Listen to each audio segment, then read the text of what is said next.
afternoon. I call the Policy Management Committee meeting of February 17th, 2020 to order. And I'm going to have everyone go around the table. I'm Pat O'Neill, Chair of the committee. Good afternoon. Rebecca Smondrowski, District 2. Nate Tinbite, student member of the board. Lori Christina Webb, board staff. Robin Seabrook, board staff. Victoria Van Dyke, board staff. Maureen McNamara, Office of the General Counsel. Stephanie Williams, Associate General Counsel.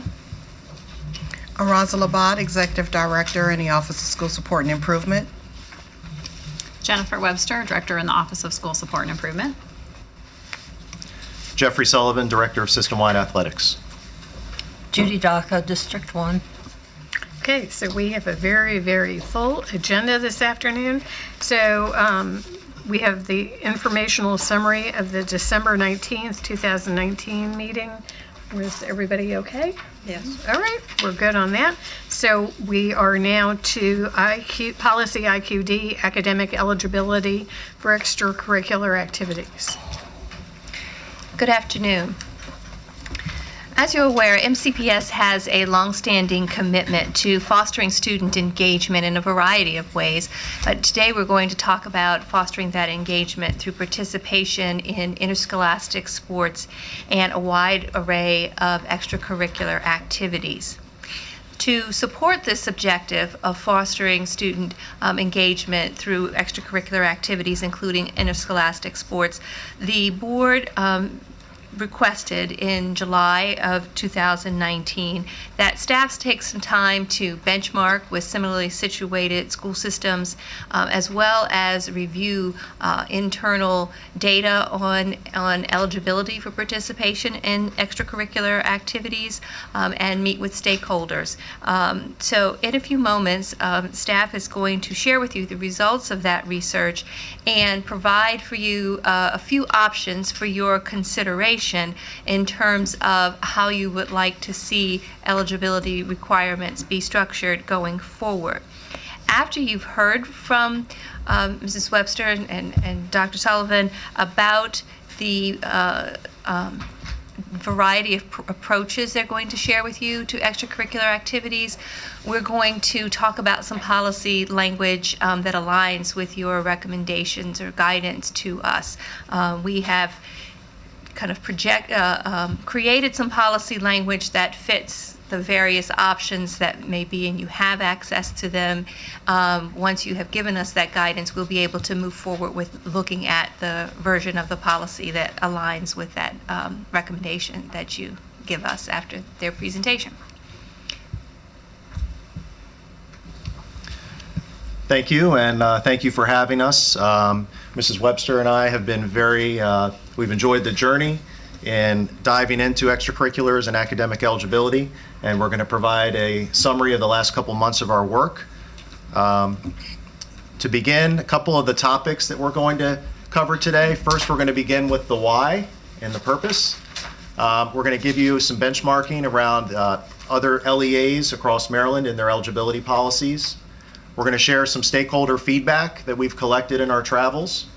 We're going to present some eligibility policy options, 5 of them for you to consider, and also share the energy around each of those options, and then summarize at the end the role of extracurricular activities and separating extracurricular activities from athletics and really thinking of that from globally and the role that each play. In addition to Mrs. Webster, also with us today are Mrs. Shella Cherry, the Coordinator of Student Leadership and Volunteers, and Dr. Randy Rumpf, the Supervisor of Fine Arts. Also, Dr. Alan Goodwin has worked with us over the past couple of months on this project. And with our why, we have this passage out of a report that Dr.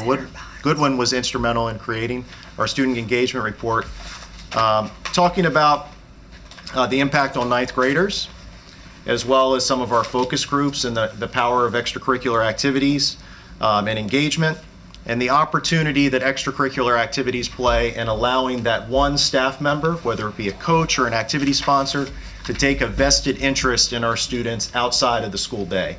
not just while they're participating in that actual athletic activity or extracurricular activity, but really year-round. It's something that if we can allow that opportunity to take place, we want to. Certainly, the research supports the impact of extracurricular activities in athletics in increased academic performance, persistence to graduation, citizenship and community, core values, not just in athletics, but really the core values of our school district and how athletics and extracurricular activities help us promote that in our students. Some benchmarking of where we stand right now in MCPS. This chart is available for you. You can see we are very aligned with the surrounding LEAs in Maryland.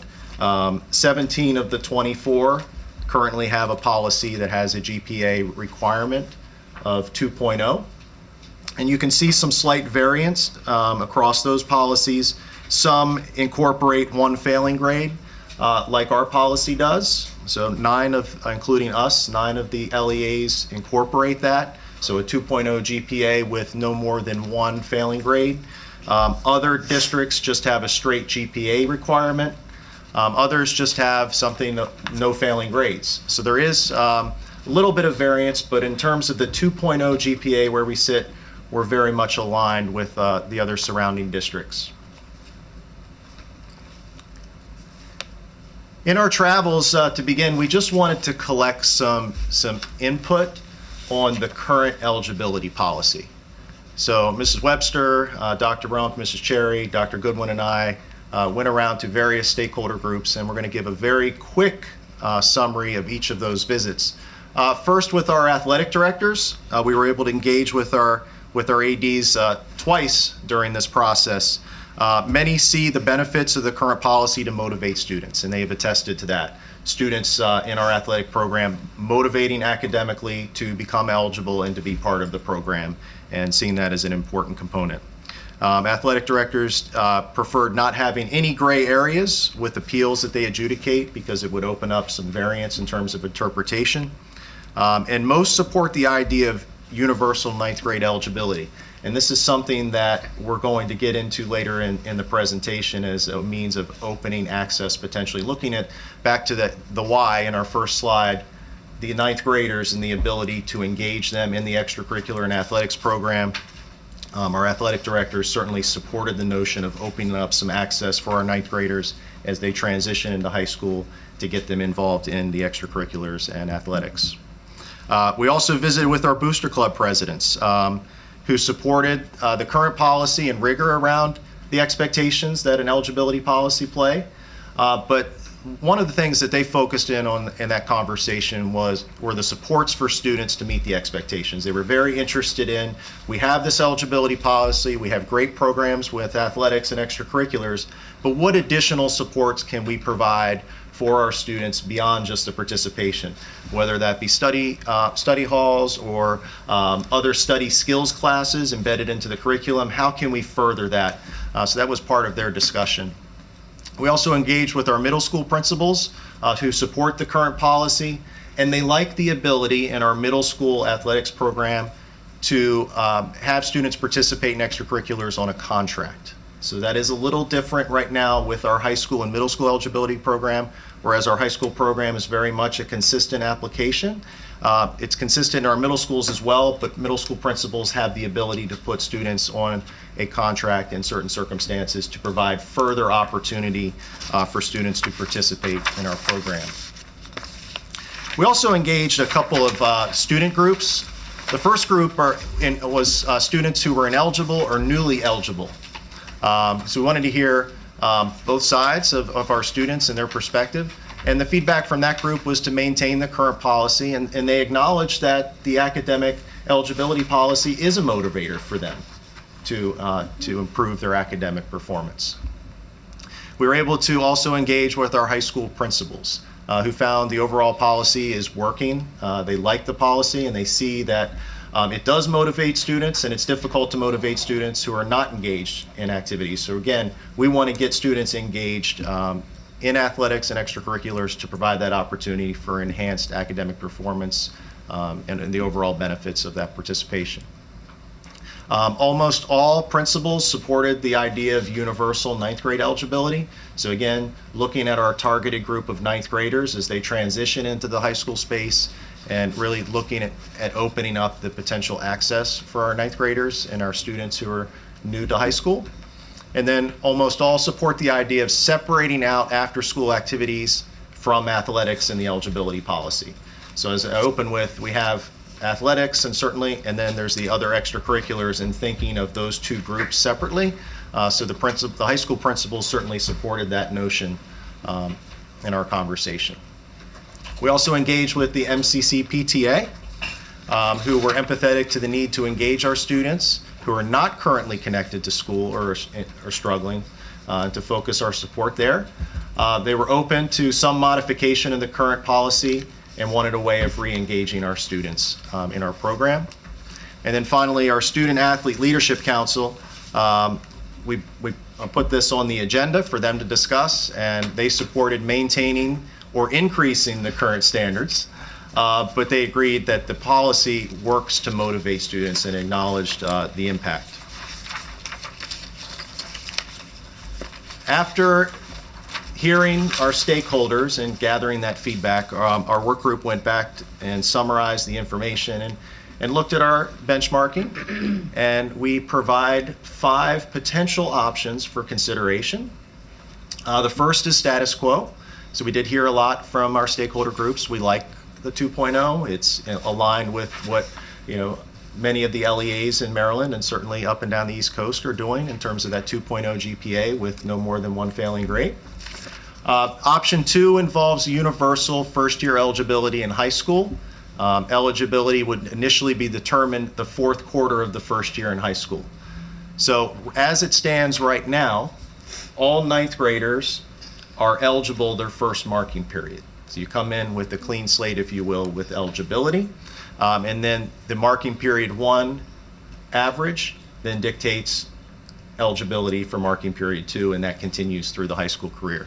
Option 2 would open the window more and allowing that initial eligibility period to extend, in essence, through the 3rd marking period and the 4th marking period of that first year. The grades would determine eligibility for the first marking period of their sophomore year or their second year. So that's the notion behind that. So in essence, we would open the window 2 more marking periods that 9th grade year. Again, targeting that as a population we want to focus on and engage in school. Option 3 was to use a weighted marking period average with no more than 1 E. So this in essence would reward students for taking honors, AP, IB classes, where they can enhance their grade point average or marking period average requirement and use that. The 4th option is a restricted 9th grade eligibility, where students can participate in practices but not games. So there would be some level of a contract where students can be engaged but then not participate or not perform depending on the activity. And then the 5th option involves raising the GPA requirement to 2.5. So if we were to enhance that. So a couple of the options, the 5 options benchmarked. As I mentioned before, option 1 aligns with most of the LEAs in Maryland and others that we benchmark with. The universal first-year eligibility, this was something Charlotte-Mecklenburg has a first semester eligibility for all 9th graders. So we took their policy and extended it, in essence, another marking period.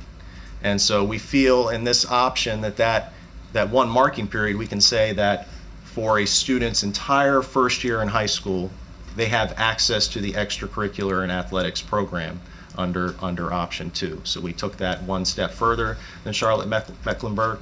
Option 3, using weighted GPA, we did not have a benchmark for that, but it was something that we discussed in terms of, again, rewarding for taking the higher level classes. And option 4, restricted 9th grade eligibility. This is similar to something that Carroll County currently implements in providing a contract, allowing students with some access to the program but not full access, and then they can work their way back into full access in athletics and extracurriculars. And then finally, Charles County is the one LEA in Maryland that has a GPA requirement that is higher than 2.0. So we benchmarked, that was the one that had a higher requirement. So at this time, I'm going to transition the presentation to Mrs. Webster. She's going to do a dive into the data around our options. Can I ask a quick question, sir? Sorry. For the, with the eligibility thing, if it was universal first-year eligibility in high school, in 10th grade, let's just say, it's second year, would they be allowed to do the practice if they weren't eligible? Are they allowed to do the practice but not play the games, or they just can't be on the team at all? Correct. Okay, so as Dr. Sullivan mentioned, we're going to shift a little bit to looking at some of the data that we pulled when we were thinking about the 5 options that you see before you. The first piece of data that we wanted to look at, because the conversation centered a lot around 9th grade and offering that opportunity for students as they entered high school, as we were talking to different stakeholder groups, we wanted to know basically what our eligibility looked like. We took last year's 9th grade eligibility across the district.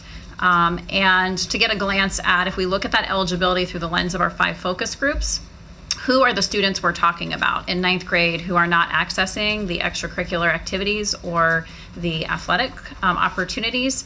And so you can see we have the bars color coded, the non-farms of our focus groups are on top, and our farms groups of the focus groups are on the bottom there in the darker blue. And you can see with quarter 1, this data includes our repeat 9th graders, so you can see that it's not 100% eligible for marking period 1 because it includes that data. But you get a better look at quarter 2, 3, and 4, that as the year goes on, where our focus groups are in terms of the percentage of them 9th graders last year across the district who were eligible.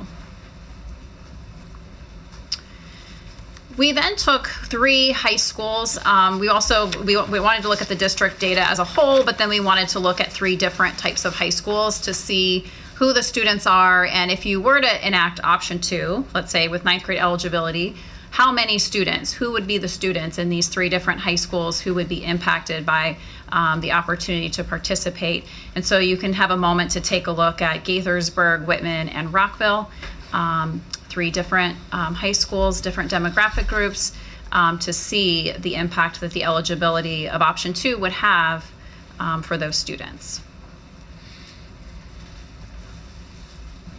Is the slide right before this, is that option 2 as well?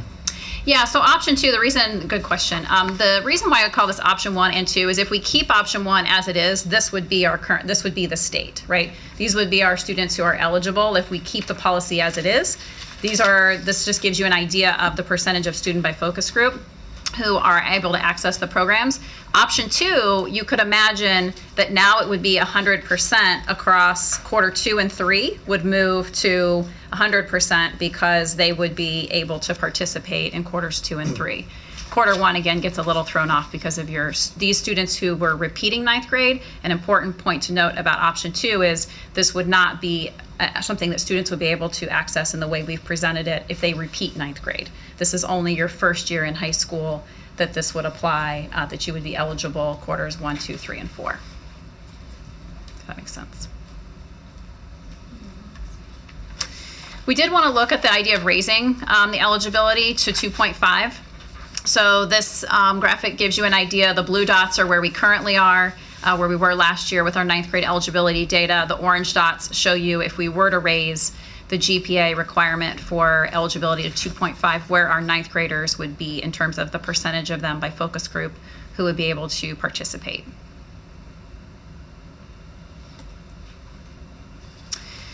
So as we shared this presentation up to this point with the stakeholders that Dr. Sullivan discussed, and as we had this conversation, the 2 options that resonated were 1 and 2. There was not a lot of energy around 3, 4, and 5, even though in the initial conversations there was kind of like throwing ideas around, and they thought this could be an idea, this could work. But as we started looking at the data and we started really thinking about the practicality of implementing the policies, the energy really was around either maintaining the current policy or trying implementing option 2, which would allow for that 9th grade eligibility that Dr. Sullivan described, which is adding 2 quarters to their eligibility in terms of quarters 2 and 3, because 4 already counts for 10th grade. So it's really adding 2 quarters that they would be able to be eligible. So we're going to come back to this question of which of these 2 options in a moment, because we also have, the policy also applies to extracurricular activities. So I want to talk to you a little bit about the current state and what this looks like in the questions before us around extracurricular activities. The current policy states that basically the academic eligibility procedures apply to high school students who choose to participate in any, the wording there is non-athletic and/or athletic stipend extracurricular activity as listed in the negotiated agreement. So to dive into that, this means that any extracurricular activity that is outlined as a Class 3 stipend. So I'm going to take you down a little bit of explanation here. We have Class 1, 2, and 3 stipends. In this process, learned that Class 2 is for outdoor education. Didn't know. So that is good to know that where the 2 went. Class 1, those are the stipends that high schools get. They get an allocated amount of money to create customized programming for their school. Those categories that they can assign hours to staff members are laid out in the Class 1 guidance. They cannot allocate more than 100 hours to any one of those activities listed. We included in your packet a list of the categories that principals can create. They look like things like Honor Society, Students Against Drunk Driving, chess. So there's a number of clubs that they are able to allocate stipends for, but these Class 1 stipends would differ across the high schools. Principals and their leadership teams make different decisions about what clubs they fund. The Class 3 stipends are the fixed stipends that the football coach at one school gets the same stipend as the football coach at another school. Those are the ones that are laid out in the negotiated agreement. So one of the things that we need to think about is currently the policy states that it applies to Class 3 stipends, and it can be confusing for schools to delineate which activities are the ones that are in the Class 3 and which are the ones that are in the Class 1. So as it stands, students could participate in Class 1 stipends if they're ineligible, but they can't participate in Class 3 stipends. So we have the question before us is, do we want to provide more clarity? Noting that if we say that it applies to all extracurriculars, Class 1 and Class 3, we're actually increasing the number of activities that students could potentially be restricted from participating in. So we want to be aware of that. And then overall with extracurricular activities, we also need to be aware of the monitoring challenges that can be in place for really making sure that students who participate are eligible. Extracurriculars don't have the same level of support as athletics in terms of the checks and balances and support from central office, so we have to keep that in mind. We did want to benchmark to know how many other districts around us apply the eligibility policy to extracurricular activities as well, and it was 4 of the 12 around us apply this policy to extracurriculars and athletics. So our options with this are really to keep it the same, applying our eligibility to those activities that are listed in the Class 3 stipends, if we're comfortable with that, and schools just have to maintain the difference between the Class 1 and the Class 3. We could include Class 1 and Class 3, which, as I mentioned, would actually increase the number of activities that it would apply to. We could also remove extracurricular activities from the regulation and have it apply to athletics singularly. And then we could also maintain the eligibility application and either stick with 3 or combine 3 and 1. You guys laughing yet? No, you're not. We could either stick, it's just like you're following me. We could combine the 2, but have a application process for students to continue to participate in the clubs, similar to what we're doing with the middle school athletics, if we really wanted to continue to include the extracurricular activities in the eligibility policy. So, okay, go ahead. We're ready for discussion. If they're already included, why do we have to? Because middle school, we require right now, whether it's athletics or other extracurricular, have the 2.0 and no more than 1 failing grade.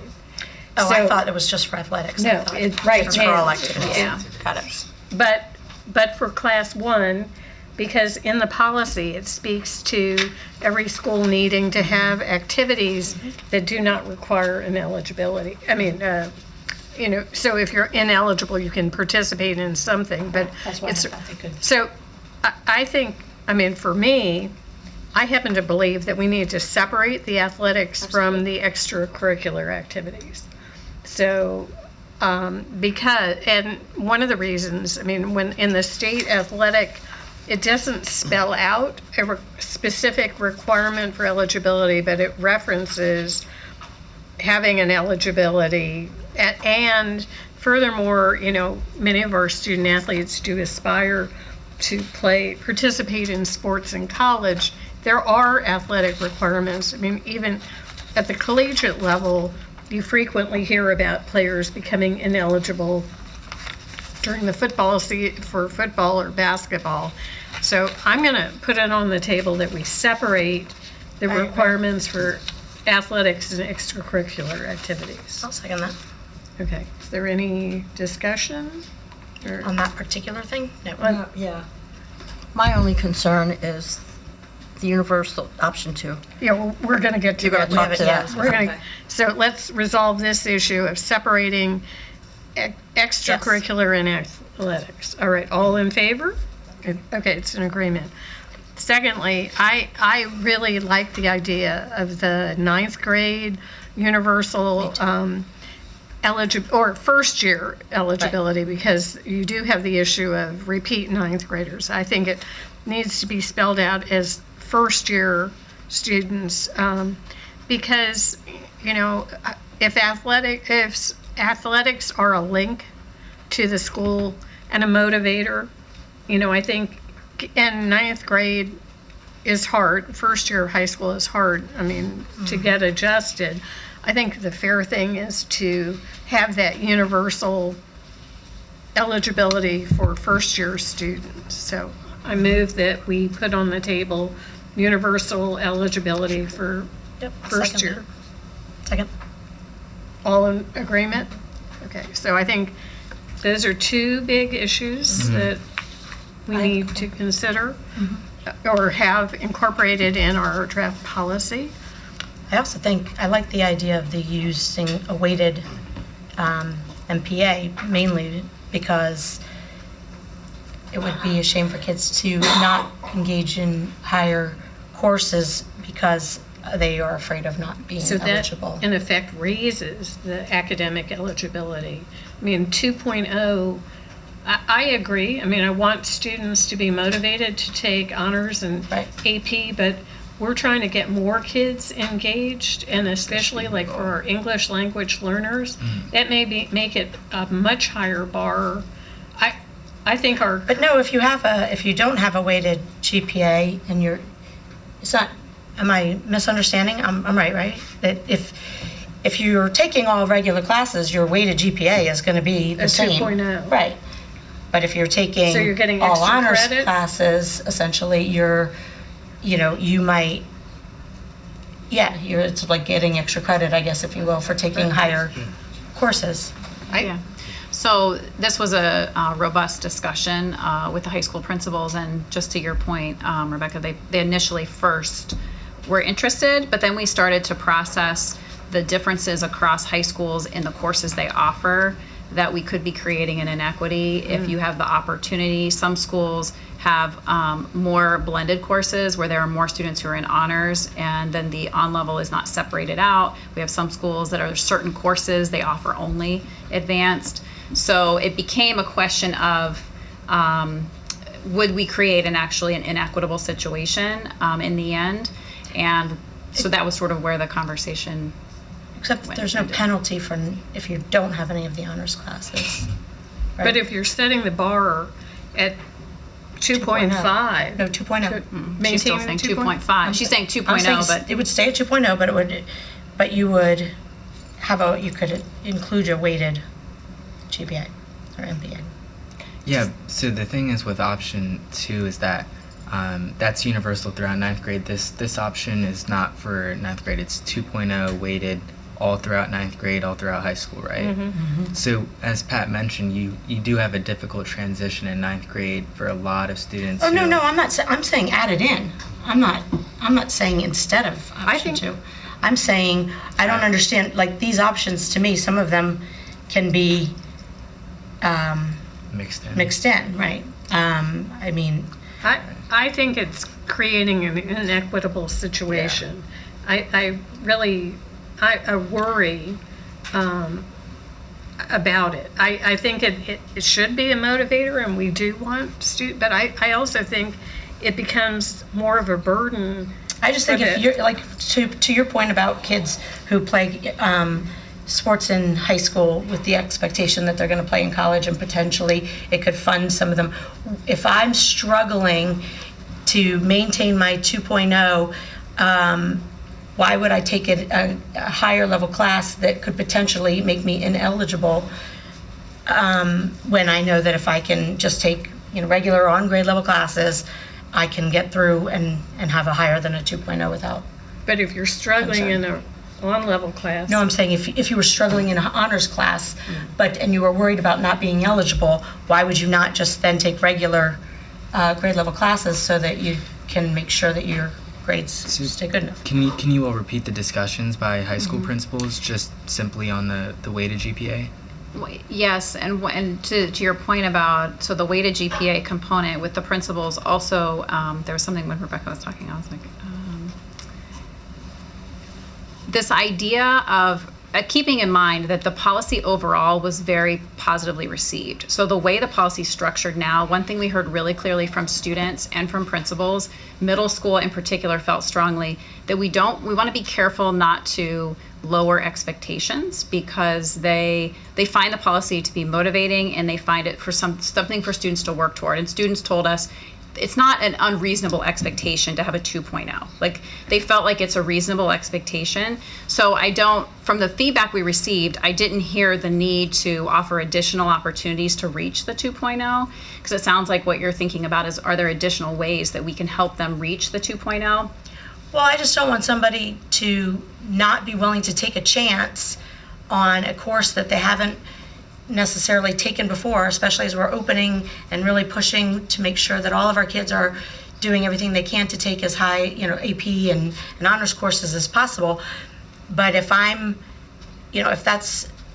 counting on paying for college, even to some extent, based on my athletics, if that's going to be a concern for me, I wouldn't personally take them, because I would want to jeopardize the potential that I might end up losing my eligibility. Do you understand what I mean? So as a parent with one currently freshman in college and one filling out applications and going to college fairs, a lot of schools, they look at that weighted GPA just to look at what courses students have been exposed to, but their admission process is really focused on the non-weighted GPA. So if we're really trying to help these student athletes acclimate themselves, the weighted GPA might cripple them in some ways, because they won't really get to that weighted GPA that the colleges and universities are unweighted GPA that the colleges and universities are using for the admission process. It's also, having had a child who did not play sports in college but had been a recruited athlete, there is also the issue of how the SATs align with the GPA. There's a whole formula that they use, so it's not going to just be about the GPA. It's also going to be about the SATs. And the individual college looks at your transcript. They want you to take the hardest level classes, and they look at it not necessarily with a weighting. A weighting is a thing here in Montgomery County that we do, not necessarily the colleges. So, I think we need to keep it simple, and I think our schools, our counselors, our principals are encouraging kids. Our equal opportunity schools are encouraging and supporting children who may not have been taking honors and AP to take, but I don't think this is the place to do that in the formula, in the weighting, in the eligibility.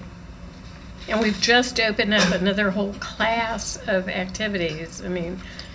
I totally understand what you're saying, Ms. O'Neill, and I don't disagree at all. I'm just saying that if I'm an athlete who's really concerned about whether or not I'm going to be able to maintain my eligibility, there's a potential that I'm going to take classes that I think Well, are easy enough that I don't They have a problem currently, with whether it. it was weighted or So- unweighted, weren't, I mean, weren't calculate into what we have had, Right, but we don't So- know what these courses these kids are taking now, right? right? But they weren't getting credit one way or the other, so, and these kids are not making it. So, go You don't ahead. understand. No, I'm being a bit cynical here, but on option 2, it looks like we're keeping these kids eligible so they can finish football and basketball. It's giving them enough time to do that. I'm just saying that's a concern. Do you not want to change the policy? I don't know. Okay, my experience has been that kids will keep their grades up for football, and then they go down for the rest of the year. Or they'll keep their grades up for basketball, and then they'll go down. So I don't know whether that really is helping them to plan for their careers or to do well in courses. Well, currently with the first marking, after the first marking period, so midway through it, if I'm a ninth grader and I'm playing JV football, which, yeah, obviously I'm not, but, then you wouldn't be eligible for basketball at all. I mean, because you've missed it in that first marking period, which is a tough adjustment for many high school students. It would But still. if you make it through the first marking period and you'll make it through the second, then you can still do Hopefully. basketball. I'm just saying that This that's an issue. And the other issue that I don't have a problem with ninth graders. I think they should be Yeah. able to go through all the. So, no, but, I mean, we would maintain The 2.0. the 2.0 in 10th and 11th and 12th grade. We're not making a recommendation to change it. We're only doing the universal for ninth grade. That's fine. That's what our Fine. decision had been, that, correct? I mean, the universal for ninth grade, but leaving an eligibility to be determined among this group recommendation for the other grades. Just wanted to provide a little clarity on option 2, and I went back to this slide here in terms of the rationale behind the universal eligibility, just as a clarification. You can see across our focus groups and then all of the groups here, the first quarter and then almost a consistent drop-off in quarters 2, 3, and 4 across all groups. So I think the rationale behind that thinking was to really look at that drop-off, and if we open the access to extracurricular and athletics to give the opportunity to get engaged, that will allow an opportunity for our students to achieve academically. Also, it's consistency in athletics across the 3 seasons to allow the opportunity as your first year in high school to participate, whether that's the fall season, which it currently is, but also transition into the winter season, the spring season, and the extracurriculars. So that's just, I wanted to show that data because I think it speaks to that a little bit and just the rationale. Which is fair, and as you mentioned, there's a 2.0 requirement as it is right now. I'm curious, do you all have, for slide 12, do we have any data on any down county schools? The next slide after that? We did, I have all the high schools, but I Okay. don't have it in the graphic, but if you would like to see some, I can produce that for you, just to Be interested. give you an example. Yeah, absolutely. Are they different than? These are representative. These are representative of the schools in terms of the trends and patterns. You can see that each school has its own uniqueness because of the numbers of students in the focus groups, but the similar patterns to Gaithersburg, being the director for 2 of the DCC high schools. So they kind of fall into these patterns, but it's hard to, schools all have their uniqueness, right, around that. So I'm just going to put that because we've been talking about this for a lot of years, and I know that I tend to fall on a different position than most of my colleagues. But for me, my concern with the whole thing isn't trying to lower standards for anybody. I want the highest expectations and the highest standards for all of our students. But I also know that there are a lot of students that the reason they don't do that well in school is because they aren't engaged. And by making it so that they don't have anything to be engaged with potentially, I have a real problem with. And so, you know, even if we added something like these students can participate in practices but not games until they're eligible, or I don't know anything about the contract thing. This is the first time I've heard of a contract. But, you know, if you have a kid who wants to participate, and what if they really are trying and they're getting tutoring and they're getting extra help, but they still just can't make it. I just feel like you're taking something away, thinking that they'll take that after school time and study harder, and maybe some kids will, but if there was a way that we could help them be able to participate in some way, even so that they have something in school that they are passionate about, if it's not necessarily their academics, but also provides a way that they would be getting support to make sure that they're actually really doing everything that they can to meet eligibility. And I don't know what all that boils down to. I mean, my concern with the weighted GPA is because if I'm that kid who's kind of on the edge, and the sports are important to me, I'm gonna take the easier classes so that I can be sure too that I'm able to do what I'm really passionate about. And so when I suggested that we divide athletics from extracurricular, I believe that I do too. I think that's one step. that all the extracurriculars should not have an eligibility requirement. So that was one reason I believe they needed to be separated. The sports is a separate issue because of other factors, from college recruiting to state competition. So I move that on all the extracurriculars other than athletics. Which I agreed with. So we've all Totally agree with that. We separated it, and so we're in agreement on the other extracurriculars that there'll not be the eligibility requirements. So you can be in the school musical, Right. And you for can like a do wrestler Best who Buddies. doesn't necessarily want to. No GPA on the other that's so. Everything other than let's athletics. other than athletics, there's no eligibility requirement. We have a second on that. We already voted on that. It's No, already we done. separated them. Yeah, But exactly. we didn't spell out the eligibility. But, oh, So, okay. so I thought we did on that. other extracurriculars, the class 1 and class 3 stipends, there's no eligibility requirement. I'm opposed. Okay? All right, those in favor? Nate, Rebecca, and Pat, opposed, Judy. So you can participate on the school musical. There are a whole range. The other piece about athletics is, Jeff, correct me if I'm wrong, but there are caps on some of the sports teams. You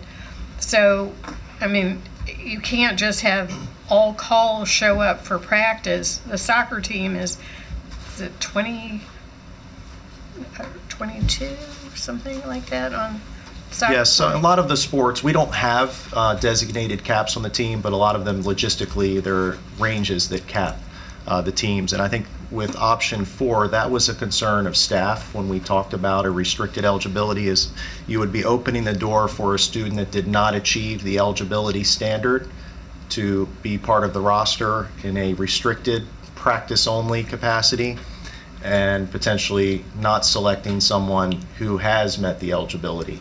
So they were concerned about the consistency around the implementation of that throughout the course of the season. Mrs. O'Neill, would it help to look at the way the policy lays out with the decision that you've made about the separating out the ECA, extracurricular activities? I would direct your attention to the draft you have in your materials titled 1A at the top. It's draft, so it's in our draft format, 1A. It says 1A 218 2020 IQD, no ECA, no extracurricular activities. And maybe if we just kind of walk through and get Okay. the big picture, then it may help refine your, some of your thinking on the other issues. As we start the purpose section in the beginning, we lay out, and this what doesn't vary whether we're doing it in or out or whatever the level of eligibility requirements are, but we talk about the importance of extracurricular opportunities and interscholastic sports in the students' school day. And when we move to the issue section, we lay out a little more detail about what research shows behind the benefits of participating in the extracurricular activities, which are including interscholastic sports, and how they are valuable to the whole child's educational experience. Where we start getting into the details of the requirements starts in the position section. I direct you to line 69, and as I recall that this one is written to reflect separating requirements for extracurricular activities and interscholastic sports. We reference the fact that participation in extracurricular activities should be maintained and supported by academic standards, but the board does not desire to impede a student's participation in an activity that could be key to their engagement in school. And then in the next paragraph, similar to what Mrs. O'Neill was saying earlier, we talk about why we need to have a standard, an academic standard for eligibility for participation in interscholastic sports. Because we need to balance the state expectations and collegiate expectations. So that's where we differentiate between the two. So then we move into the standard itself. So academic eligibility standards, we've modified the language to make it participation in athletic activities necessary to prepare students to participate in athletic competitions at the statewide level and prepare them to meet the academic eligibility requirements at the collegiate level. Therefore, the standards must be established and communicated. So we're talking about participation, academic eligibility for participation in interscholastic sports that are listed in the middle school athletic handbook and the high school athletic handbook. This language still reflects the 2.0 with no more than one failing grade in the previous marking period. But this is for participation in interscholastic sports. For middle school students, this requirement becomes effective as of the start of the second quarter of their first year in middle school. And for high school students, this requirement becomes effective as of their second year in any high school, as initially determined by their marking period average in the fourth quarter in their first year of high school.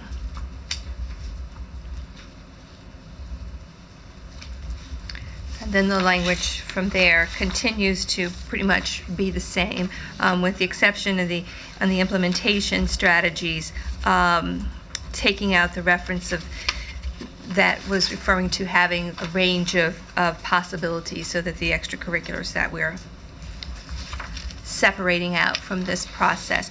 And I will note for you that we have are recommending changing the title from academic eligibility for extracurricular activities to simply extracurricular activities, because we talk about the value that extracurricular activities broadly, and if you look throughout the language that I just kind of gave you an overview of, we talk about extracurricular activities or opportunities including interscholastic sports. So the policy speaks to the importance and value of extracurricular activities generally, the value that they provide, and then a portion of this policy speaks to the participation criteria for interscholastic sports.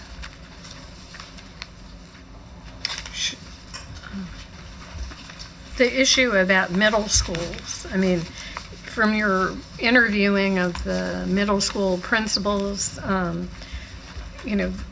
we're maintaining sort of the ability for the middle school principal to have a contract? I mean, so we're not making that any change there. And that's picked up in the, more specific in the regulation. Yep, and middle school principals were unanimous in their desire to keep it as it is, and we kept it exactly as it is. Can they do that in high school? No. Can I ask why?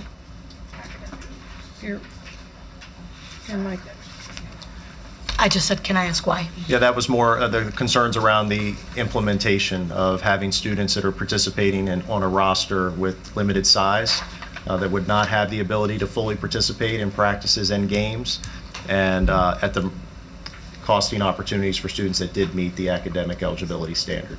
And just the implementation of it by the coaches and the enforcement of athletic directors, where it, as it sits now, is marking period by marking period.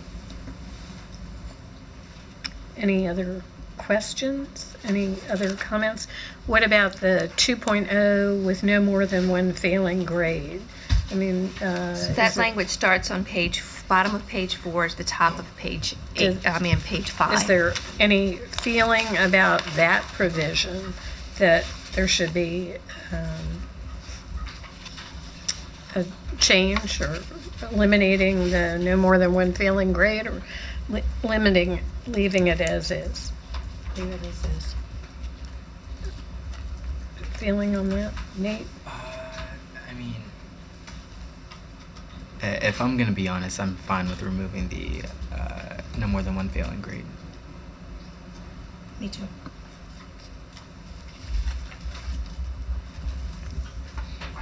Judy, No, I said leave it as is. leave it as is. I think we've taken some pretty big steps to enable students to be participating. Particularly at the 9th grade level. I think we'll leave it as is and debate it at the full board if there's a feeling that we should change that. Okay, so is it the consensus of the group that we forward this on with these changes to the full board? Can the changes be repeated? Or we're going to have it come back with, no? So our intention was to move it forward, hope that, that's why we prepared a variety of language. I So- think this is good. It's fine. Can you repeat it one more time? Sure, I will, and I'll just for those that are listening, the reason we're trying to get it done this way is because this is the timing that needs to take place in order for us to have it completed by the end of, out for public comment and completed by the end of this school year so that it's ready for the start of the next school year. But yes, I can walk Okay, you through so the the changes. changes, one, we've separated the athletics from the other extracurriculars. Extracurriculars would not have an academic eligibility to them. We would have a universal 9th grade eligibility or first year of high school eligibility. Correct. Correct. With First year of high remaining school. with the In any 2.0 high school. First Right. year in any high school. Remaining with the 2.0 and no more than one failing grade. And everything else stayed the same. Right. The 2.0 with no more than one stayed the same. Correct. As what you've discussed so far. So we will send this on to the full board. Okay, thank you very much. And so when it comes to the full board, can we provide the full board with all of the high school, the bench, where they are? And I think it would be important for them to have copies of this PowerPoint or the presentation at the full board, because I think it gives it context. Okay. As I was reading the policy, I think it indicated that schools were supposed to give as much assistance to students so that they could get their eligibility. So it doesn't say what schools should do. Do we have that somewhere, like in the school improvement plans, or is there a guideline for that? Conferencing with the students, conferencing with the parents, involving the counselor, doing the contract. I know they said not the contract can be done in high school. It has been done in high school, but it would seem that would be one way to encourage students by having the support of their teachers. On page 6, at the bottom, it references providing and referring students to such support activities as intervention plans, contracts, tutoring programs, mentoring and monitoring programs, academic support classes and counseling, study halls during or after school outreach programs and/or other programs. So our school's doing that. That's what I guess I'm really Yeah, that's a asking. good And how do we know they're doing that? Okay. I just have one quick question. For the language saying, first year, ninth grade, is that first year for any high school or for MCPS? Yes, at lines 123, 121, for high school students, this requirement becomes effective as of their second year in any high school, Okay. as initially determined by their marking period average in the fourth quarter of their first year of high school. Okay. 121 to 125 is where you Alright. see that. In answer to Judy's question, Ms. Webster, how do we know that schools are doing that? So this sort of overlaps, to Dr. Daka's question, I was thinking about the overlap between grading and reporting and the intervention for students around basically, and then we have attendance intervention plans. So there's a whole suite of actions that we ask schools to take in support of students. This comes up in terms of monitoring. This comes up from our office. It comes up in terms of when students aren't meeting. So if we're reviewing school improvement data, your evidence of learning, your students who aren't meeting 2 or more measures, what actions are being taken both on the proactive instructional side and on the intervention side and support. I know as directors, we ask a lot about what the counseling admin interaction looks like. What kind of monitoring does the principal do to make sure that they're looking at counselors' caseloads? What interventions are being put in place? How are they recording those and organizing those? So it's much of the conversation that we have that also overlaps with counseling in terms of the support that counselors are given and expectations. So it's sort of part of the regular operations in terms of the work that we check. There is no, I think what you're asking though is a little bit about, is there a required plan, like when students reach a certain threshold, is there like a Right. specific plan? And we don't have anything that's laid out that's specific about each student who meets a certain criteria. There's a specific plan. I think it falls into a couple of different categories here. The other reason I ask that is that so many of the students are very low when they get to third and fourth advisory. So, we're not being successful at some of this. Right. We need to really, I don't know. I just have a concern about it. And I agree with Judy, or Dr. Taka, I'm sorry, in the concern about that. Also, having just had kids in schools, I don't see a lot of what we talk about as our ideal scenarios in terms of the outreach to say, oh, this kid's doing X in school. What are we going to do about it? Just maybe it's changed in a year, but probably maybe not. But when it goes to the full board, along with the list of all of the schools, similar to what you have here in the differentiation between raising the GPA to 2.5, could you do a chart like this with if it was a weighted GPA? So we did endeavor to do that for you. One of the challenges is that our current GPA is calculated based on marking period average, which we cannot pull. We have GPA is what we can pull. The going back in time and pulling the marking period average was a challenge. It's going to take some.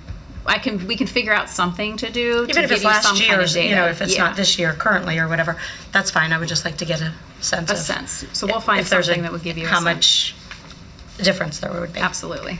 And I know it says in here that it will be reviewed in accordance with the Board of Education review process, and the superintendent of schools will report annually to the board on high school academic eligibility. Disaggregated by grade level. I think it's really important that we follow up on that, especially after if we make these changes, to really monitor and to see if it did have an impact on ninth grader, particularly about ninth graders and their GPAs, because we fundamentally believe that activities are a hook, a motivator, and we spell that out in the policy, but, will it really have an impact? And I think the longitudinal data, how does it translate to 10th grade, right? So if this group of 9th graders who experience it, the theory here is that they're going to be more connected and hopefully will maintain their eligibility and have fewer dropouts to in 9th grade. Okay. All right. Thank you for your hard work. And thank you for interviewing all the principals and booster club presidents and meeting with the Student Athlete Leadership Council, et cetera. So we are now on to... Wait, I just want to say something about meeting with the principals, and they said that they were really concerned about the kids who were not engaged, and that's another issue we need to think about. Okay, policy JGA, student discipline. So, keep us moving while the rest of the team is joining us at the table. I want to share with you that we have sort of a two-part presentation today. We are bringing forward to you proposed edits to policy JGA, and these edits are not really they're no change in practice or philosophy or approach, but rather they are two parts to incorporate language that's required by recently enacted legislation. And since we were in here bringing it up to compliance with the statute, we noted a few areas where we could bring in some language from, guys, come on. I'm sure, we could bring in some additional language to align with other documents and so forth. So I'm going to point this out to you in a kind of a quick overview because the rest of my colleagues that are coming to the table have the bulk of the time that it's allotted for this. So you will see starting on page 3 that we have incorporated language from policy COA, student well-being and school safety, and policy JPG, wellness, physical and nutritional health. So this is talking about creating a culture that's promoting culturally responsive relationships in the building, mental and emotional health of students, trauma-informed practices, etc. When we move over to page 4, again, we incorporate some language from our regulation, JGA, that's the student discipline regulation, where we're talking about utilization of positive behavior interventions, data-driven and trauma-informed actions, instruction, and appropriate responsible strategies that guide student behavior and promote an effective learning climate. Then we get to language that we're bringing in from the regulation, where we're looking for relationship-focused approach to discipline that's preventative and proactive, emphasizes again strong relationships and behavioral expectations. And then we have brought in language from policy ACA on page 6, where we're talking about proactive steps that are required to identify and redress implicit biases and structural and institutional barriers that have too often resulted in identifiable groups of students and staff being unjustifiably or disproportionately over-identified in student discipline actions. And language that we've brought in from COMAR speaking to staff needing, we talk about already in the policy, staff needing to be equipped and supported to apply discipline using individualized approaches. And we've added to this section outside stressors, trauma, including, and a list of types of trauma and things that may impact a student's emotional health and ability to function effectively in an educational setting. And we wrap that language up in the desired outcomes as well for consistency throughout the policy. I've given you a brief overview, as I said, because my colleagues have a lot of other information on this topic to share with you, but I don't want to rush you too much through the policy. Are there questions on this language? Again, the intent is to incorporate statutory language and bring the policy more in alignment with other documents that we've updated more recently than 2015 when this was last revised. Go ahead. Okay. With that said, I will start. Let Mr. Lowndes get us started with this part of the presentation.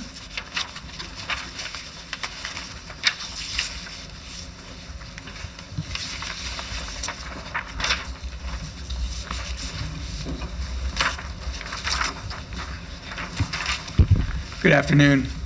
Thank you for having us come speak with you today and talk a little bit about suspensions and some of the things that we're doing currently to address the suspensions and get them down. Before we begin as to what we're doing, I'm going to begin by sharing some suspension data with you. And then we're going to go right into how we're addressing some of these suspensions and talk a little bit about restorative justice and then the supports to schools. So I want to share with you, first of all, the countywide suspension data. And I'm going to share it with you with the focus groups. And you're going to see two different numbers within the bars. So that top number is the overall suspensions, the number of suspensions. And the number within the bar is the number of students that had those number of incidents. So, for instance, some students are suspended more than once, and therefore that's why you see the smaller number within the bar, and then the number of incidents after they've been suspended at the end of the year is at the top of the bar. And so you're going to see school year 2016, 2017, 2017, 2018, 2018, 2019. And the end of the year suspensions, and then the number of students. So the red is our non-farms, white, Asian, all other student groups. Our dark blue is our non-farms, black or African American. Our green is our non-farms, Hispanic, Latino. Our yellow is our farms, white, Asian, all other student groups. Our purple is our farms, black or African American. And our lighter blue is our farms, Hispanic, Latino.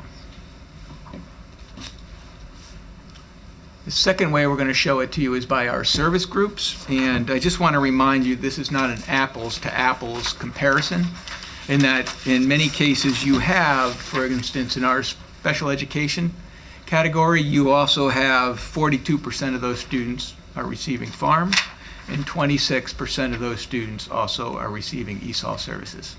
And so that's why you really can't look at these bars and compare them against each other, because there's students that are in all three of those service groups. And they're counted multiple times. In each one of those areas.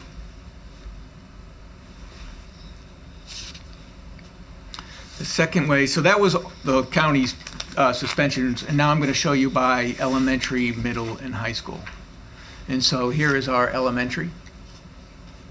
And once again, the top number is the total incidents for the year, and the number in between, in the middle, is the number of students that had those incidents. And then here's our service groups for the elementary.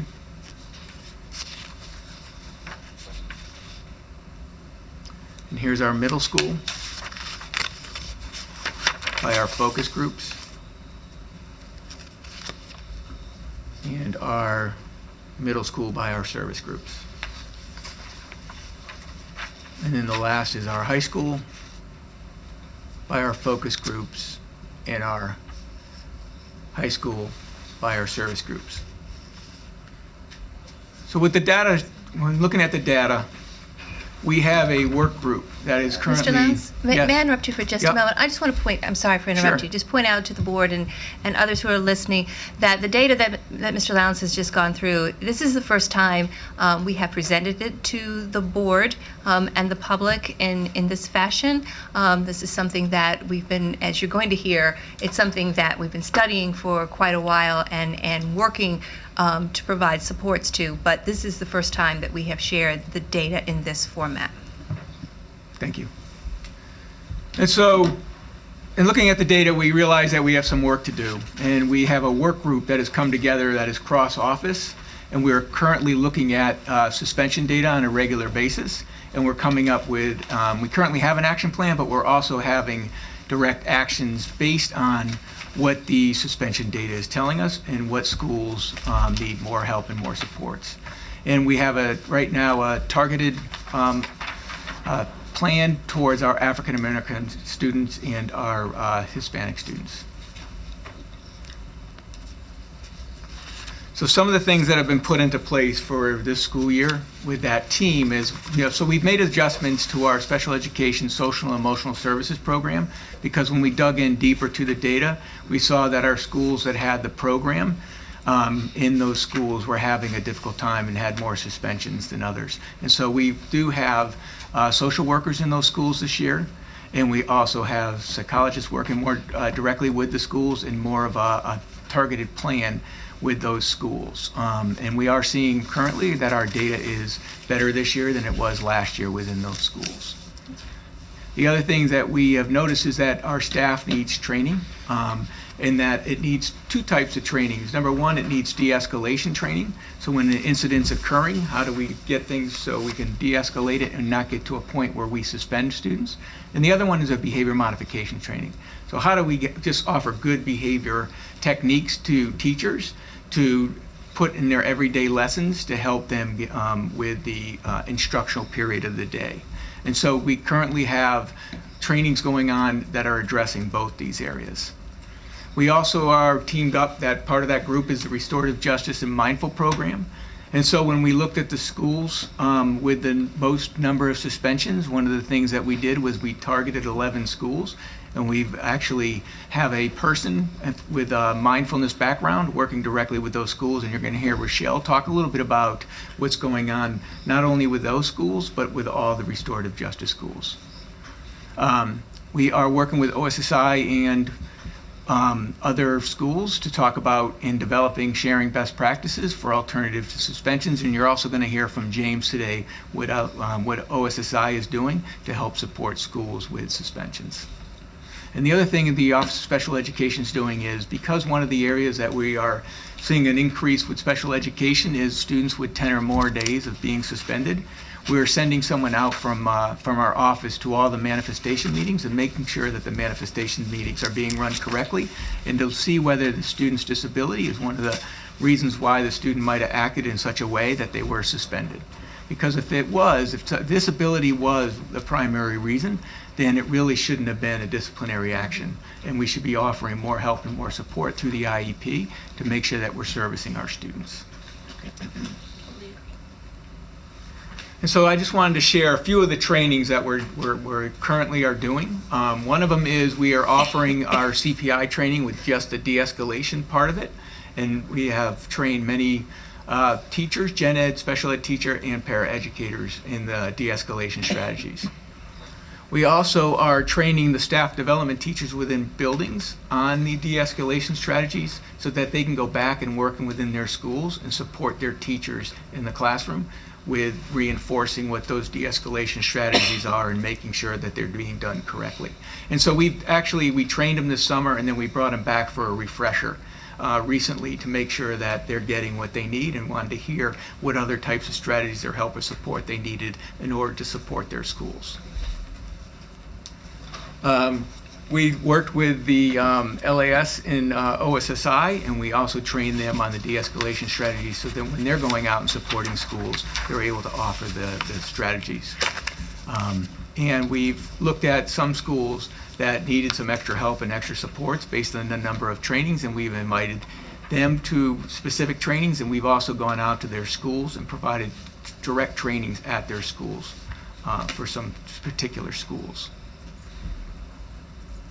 The one thing that we've just recently done is we've teamed up with the Office of Special Education, Troy and the Equity Office, and then Rochelle and the Restorative Justice, and we brought in a group of schools where we brought all three types of trainings and we put it together and provided a very comprehensive training for the de-escalation and looking at through the equity lens and looking and using restorative justice.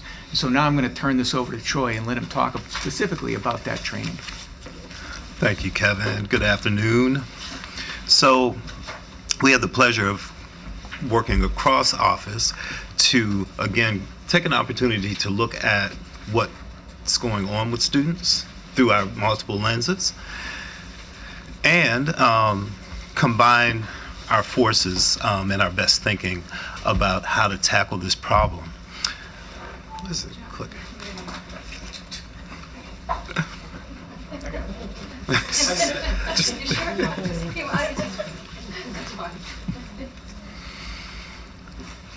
So, really connecting back to the last conversation about engagement and making sure that kids are connected to schools. This is just building on that, because we know many of the issues that we try to tackle are layered, and we need to look at them from lots of different lenses. And so, as part of the Comprehensive Coordinated Early Intervening Services Plan, we targeted audiences that we found to have a higher number of suspension rates, particularly for African American students with disabilities.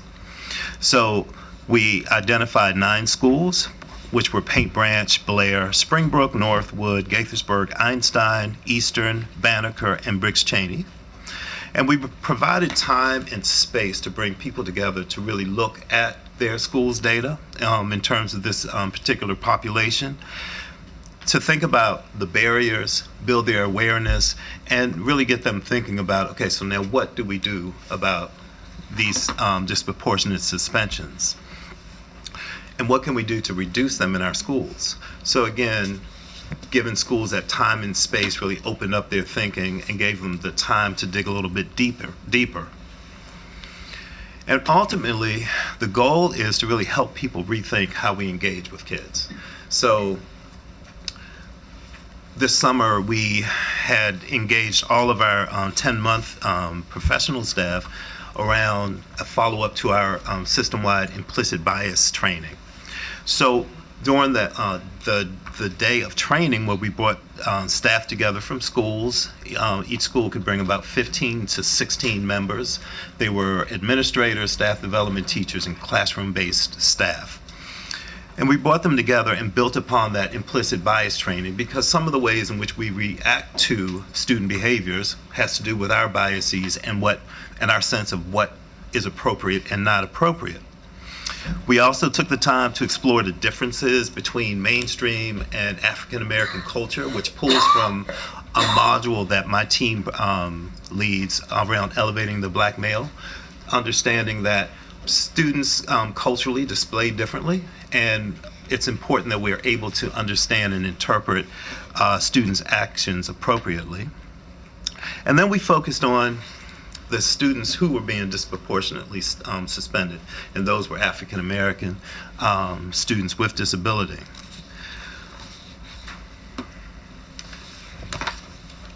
And again, just zooming out to the big picture of the work that we've been doing in the system for many years, we've kind of framed the learning around our essential questions. So for first, giving staff members who engaged in the learning opportunity, opportunities to examine their own selves, their own beliefs, behaviors, how they see what their thoughts are about mainstream culture. Our essential question 2 is about understanding others. So bringing in how we display behaviors differently we interpret them differently. And then essential question 3 really gets to the heart of what the matter, which was, what are the culturally responsive and/or responsive practices that we can put in place so that we know our students and we respond to them appropriately and in ways that keep them engaged and keep them in school ultimately. So just a real quick overview of the 3 chunks of what was brought to the participants of this training. We have the restorative justice piece, which we'll get into more in-depth later, but really a general overview of the practices, ways in which students and staff could engage in new relationships. We brought in mindfulness to talk about how this improves focus and calm and centers students and adults.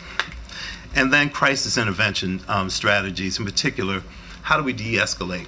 And even more importantly, how do we avoid escalating students so that we have to respond in a way that gets them in the suspension pipeline. So that, in a nutshell, is what staff engaged in and learned, and again, built their awareness around these disproportionate suspensions. So I'm going to turn it over to Rochelle. Good afternoon. As the clicker makes its way around, I actually will just do some introductory comments in reference to the work of restorative justice and restorative practices in general as it pertains to MCPS. So initially, when we forayed into this work in 2014, we did that, and Ms. Webb is here at the table. She was a part of that group. That was work that really was not a line item in the budget, so that was existing staff members doing that. We had about 7 schools who piloted, and then the very next year, the same format with 14 schools coming on board.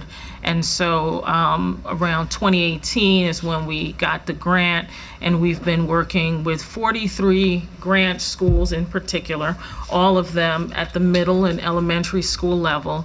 And certainly we have over 100 and about 35 of our schools across MCPS and across level involved with some level of restorative justice and restorative practice.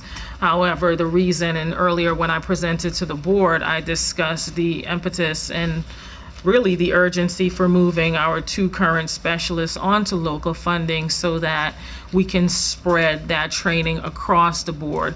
What we have done in the interim is what you've heard here, that cross-office pollination, right? That intersection of work, and really looking not so much as how many people we have, but really how can we use the resources we have at hand currently to really spread this work and incorporate all of what we do to the benefit of our schools.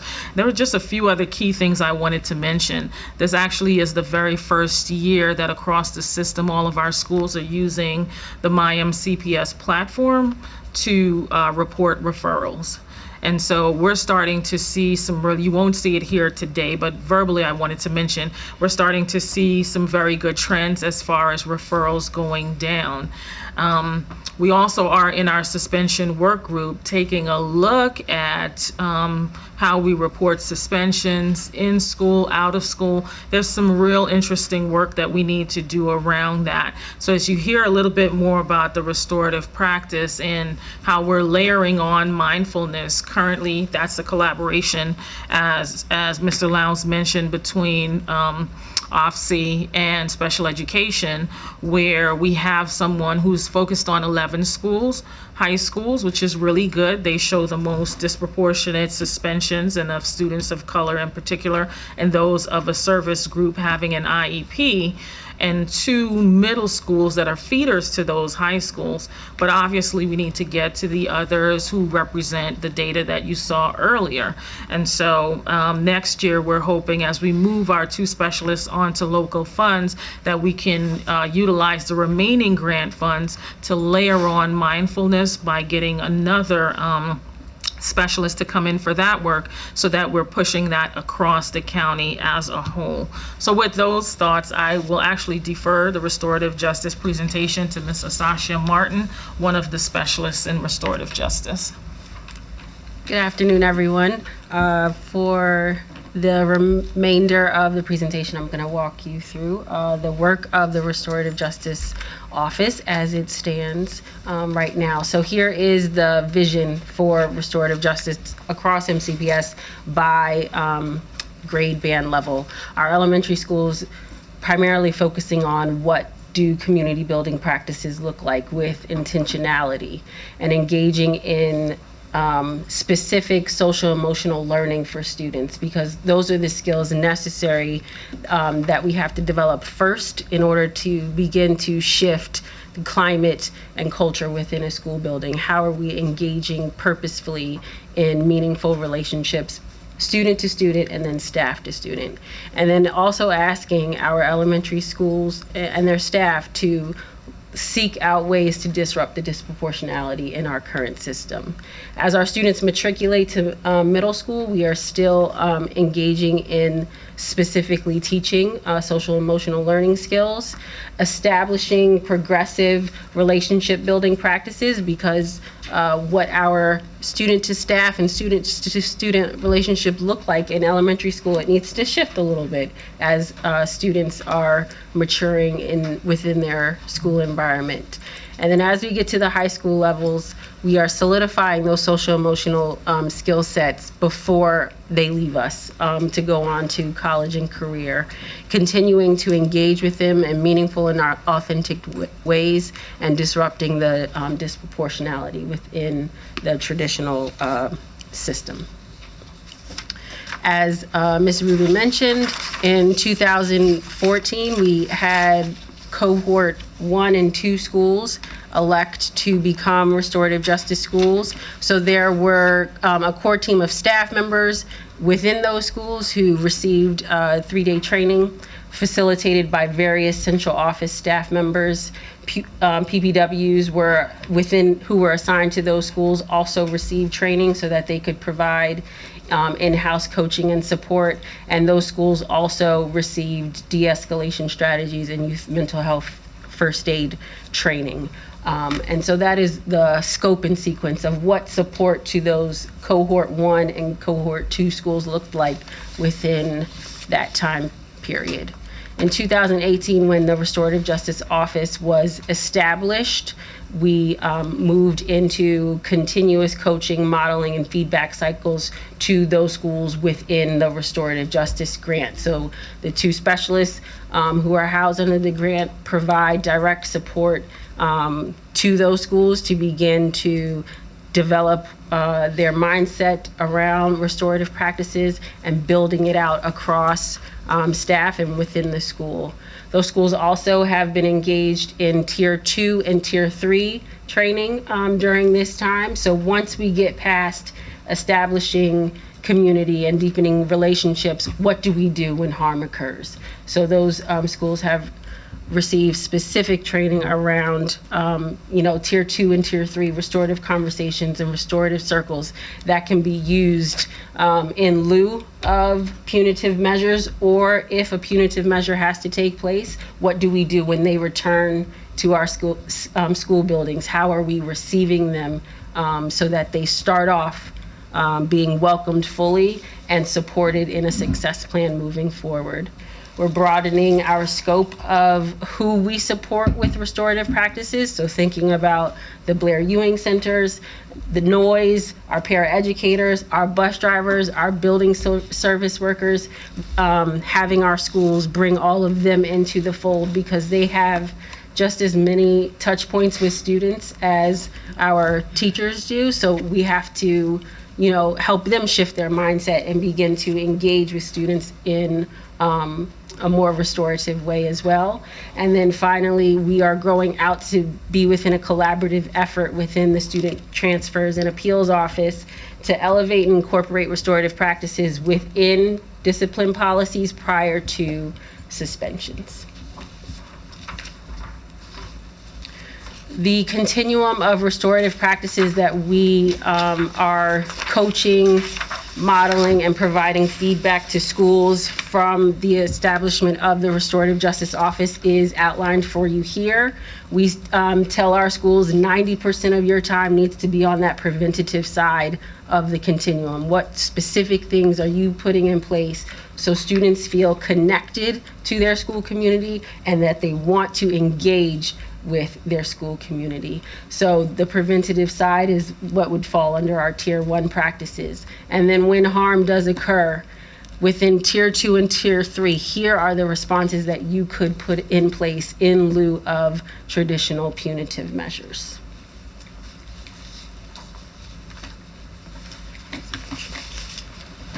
Now just jump back in. These next few slides are just to take you to just give you an opportunity to see how we're tracking, who we're training, and how often. And so what we plan to do is, if you take a look for 2018 to the present, we've had 46 trainings, 1,290 participants. And if you'll take a look, we're tracking according to level. So at the elementary level, and at our middle and high, this is allowing us to really go back. And when we think about that Tier 2, Tier 3 training, know who needs what, who we haven't gotten to, and then how do we set some of those expectations, especially once we've trained buildings. When we're taking a look at that data, we are looking for the needle to move and to shift on the data. So this was really important for us to establish an understanding of who we've trained and where they've been trained.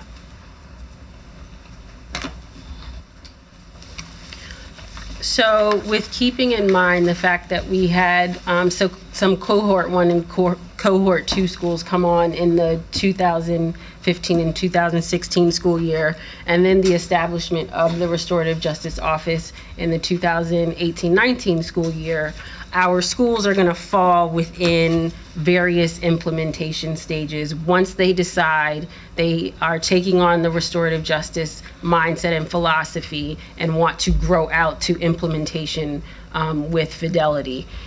A part of the change theory is that any heavy lift and major shift of practices that are in place take at least 3 to 5 years to take hold. And most of our schools, as you see here, are falling within the installation stage of implementation.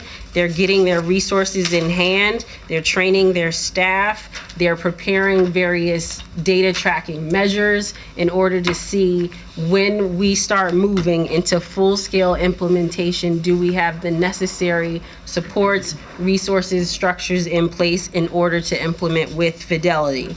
Yes, within the schools we support, there is a range, but the arrow shows you where most of our schools are falling with the establishment of the Restorative Justice Office in 2018.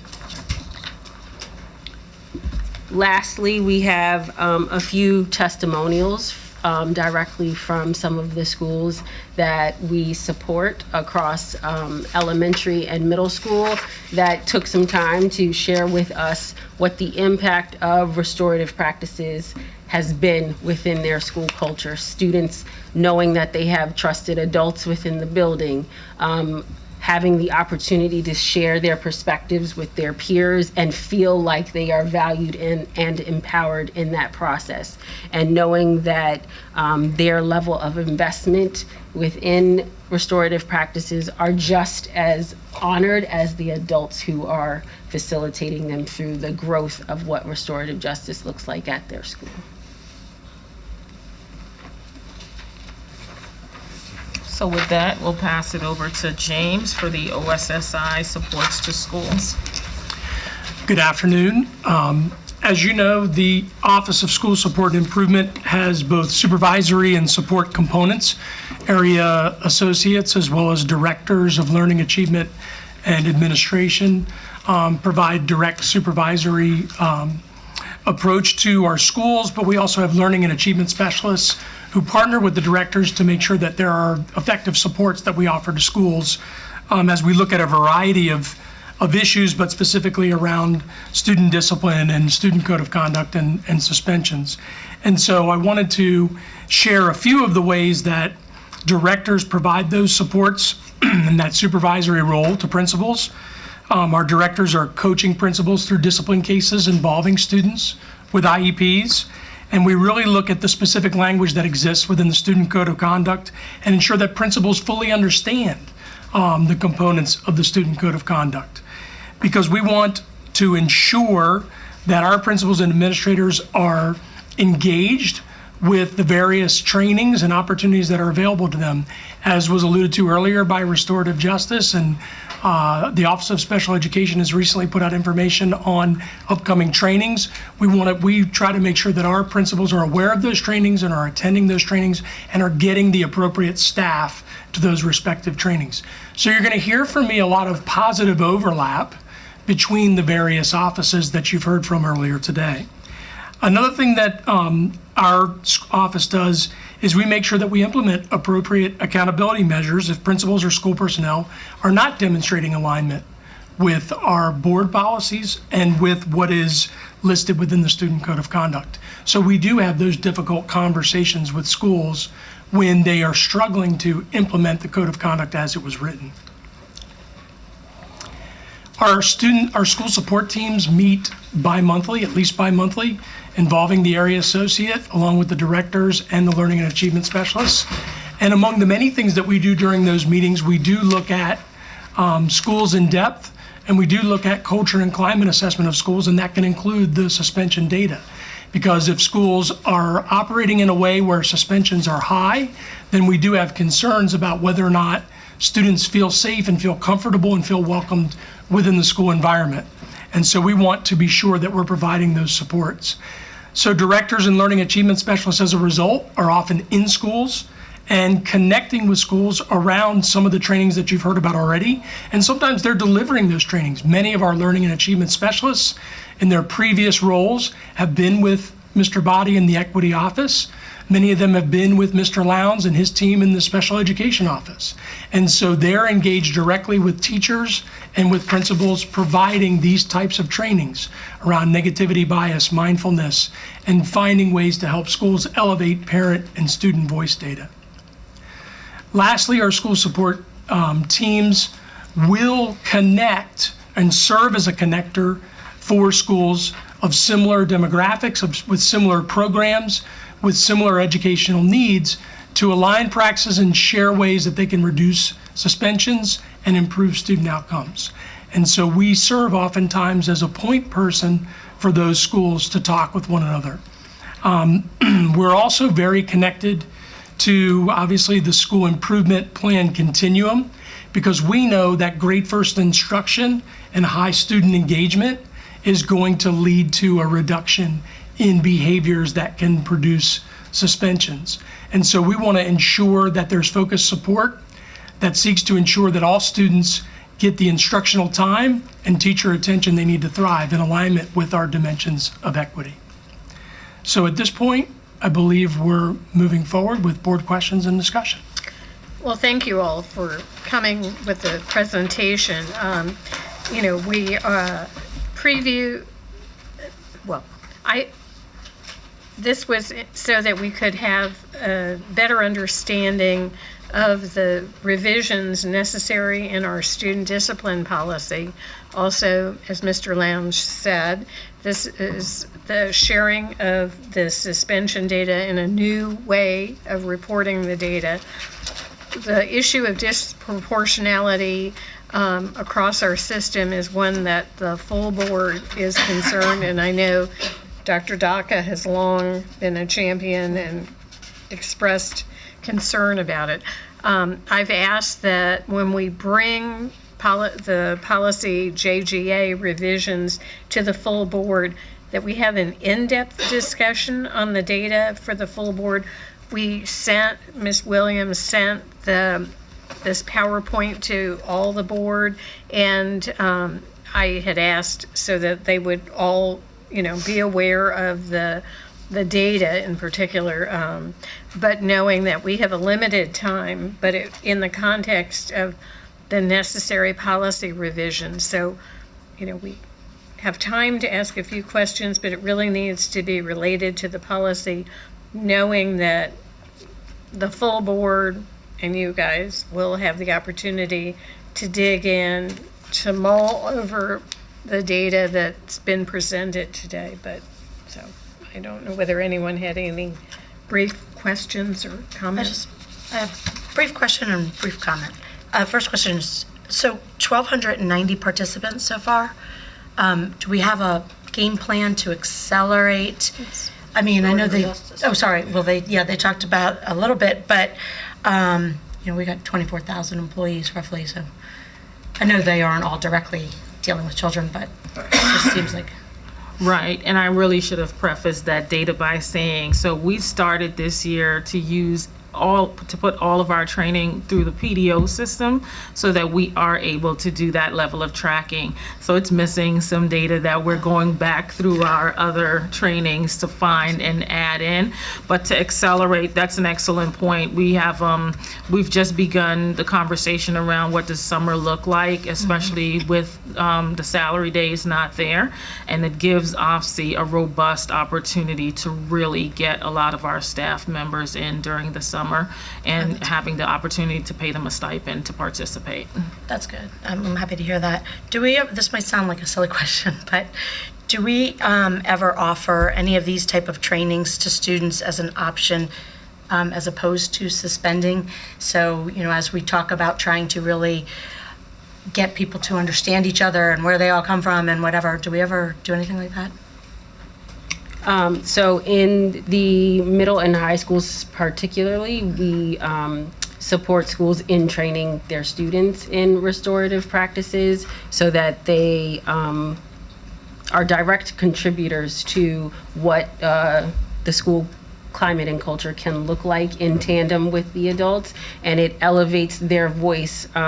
If I think particularly to the supports I've provided this year, they wanted to come together so that staff could hear what a day it is in our life here at said school, and how different actions impact us and what we could do instead. So yes, we do work with students as well. I'm very happy to hear that. And also, just for Mr. Lowndes, I appreciated the comments that you made about the supports and how special education is now working more collaboratively across offices to support our students. I will say that the additional staffing, I feel like, has really made a very big difference from everything that I've heard in terms of even like some of our specific programs like the ED programs and whatever. And I know having the school psychologists and stuff has been very helpful in our schools for some of those students. So I just want to say how much I appreciate the work that's going into that and the supports that were being given to our students. Thank you, and I agree. What we're hearing from the schools that have the social workers now is that now they have people to do proactive work, whereas before we had people to do reactive work. When we were just, every time there was a incident happening in a school, we would send a social worker to kind of handle it after the fact. And now actually we're talking about students, what makes you angry, and then how can we work with that before they get angry. So yeah, no, I appreciate it. I just want to spotlight it a little bit because as we're pushing things in our budget. And no, I appreciate that. This is one of those things where you see an actual return on investment. We have it in this year's budget to keep it good moving forward. Okay. Thank you. Dr. Daka? Yeah, I just I want to thank you for the work that you're doing. I know have asked for a long time about these kinds of things. Dr. Rubin, Ms. Martin, and Mr. Lowndes, and Mr. Koutsos, thank you, and Mr. Body. These are exactly the kinds of things I'd like to have happen, and I know that next year when we look at the data, it should be better. And we know that in our policy it says that we need to have relationships with students, and we need to provide opportunities for them to de-escalate, and our teachers need to de-escalate. And I know that you talked about special ed teachers, and I think you talked about all teachers in general. And it's a small amount, but it's where we need to start, because the multiple suspensions are very interesting. We had always known there were, but it wasn't broken down like this, that we'd know, how many were suspended for the same thing or different things, and it was the same student.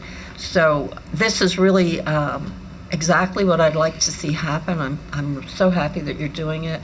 And I went to the resistance training and to the de-escalation training that was provided for special ed teachers, and I just thought it was exactly what our teachers need, because sometimes things happen in class and it pushes the students to say or do something they shouldn't do, and then they're referred to the office. And I see that you're also looking at referrals, so thank you very much for your work. Keep it up, because we really want our kids to do well and not to see this purple and blue. Mr. Timbo? Yep, I just wanted to second everything that everyone else said. I really do appreciate the data, though. It does show where we're at right now in the county, so thank you guys.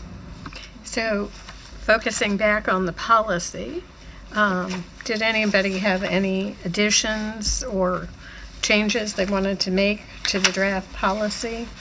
Most of it is regulatory in nature of what had to be changed, so. Or in alignment with already existing language Right. and other documents that we have out there. So with that, I move that we send this to the full board with focus on the presentation of the data to the full board. Second. Okay, all those in favor of sending the draft policy to the board? Okay, Everybody's in favor? All right, thank you all. Thank you all for coming today and preparing for the committee. Okay, we are now to legal fees, the draft policy that had. So policy BOA, legal services, has been out for public comment.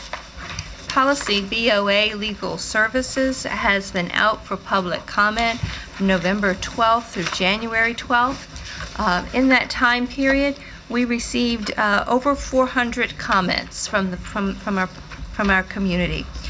Several of the comments, there were some themes that were pervasive throughout the comments, and some of those themes included questioning why is the policy being amended at this particular time.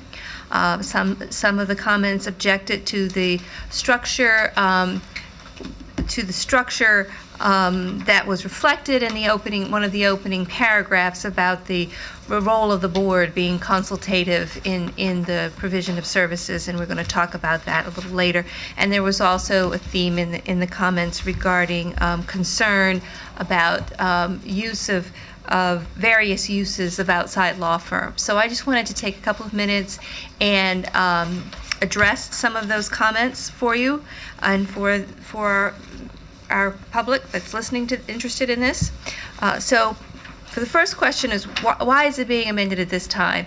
Policy BOA was added to this Policy Management Committee's work plan in January of 2019. Just like today, we will talk about the work plan for this committee for 2020.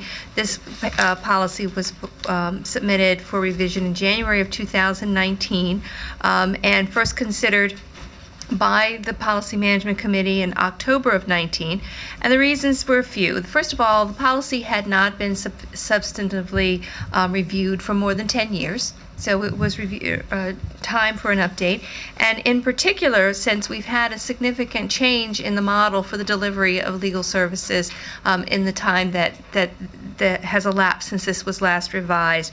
The 2015,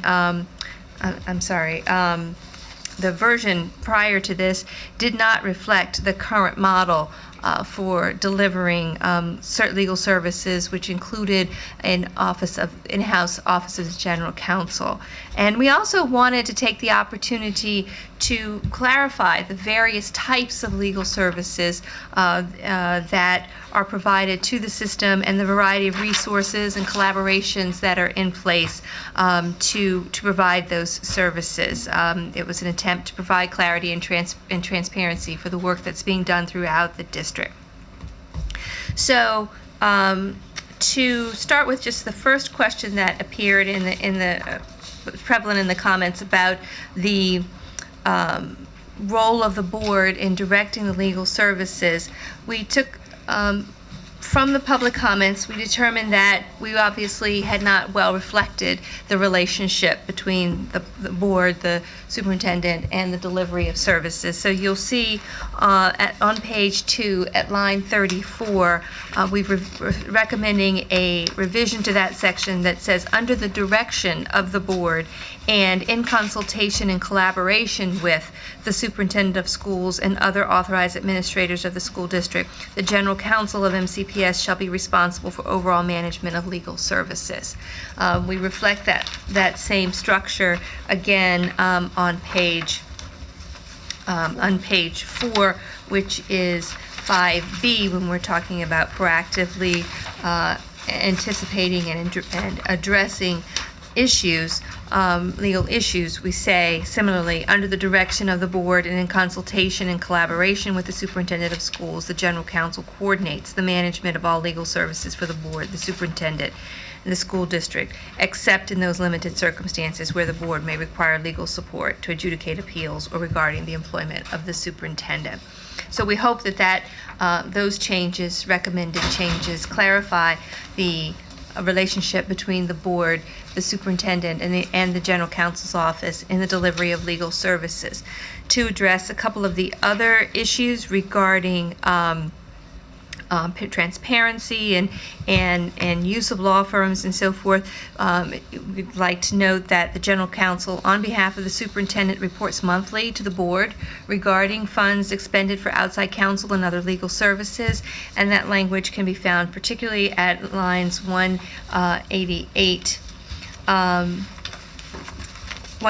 to 93, and that's on page 7.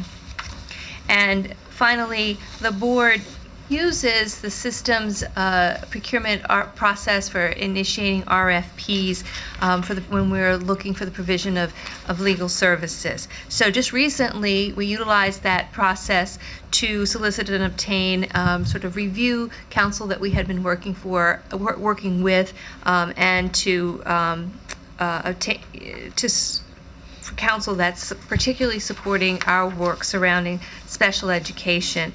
We anticipate initiating the RFP process again this year to again solicit and obtain outside counsel that support us with the overall work of the district.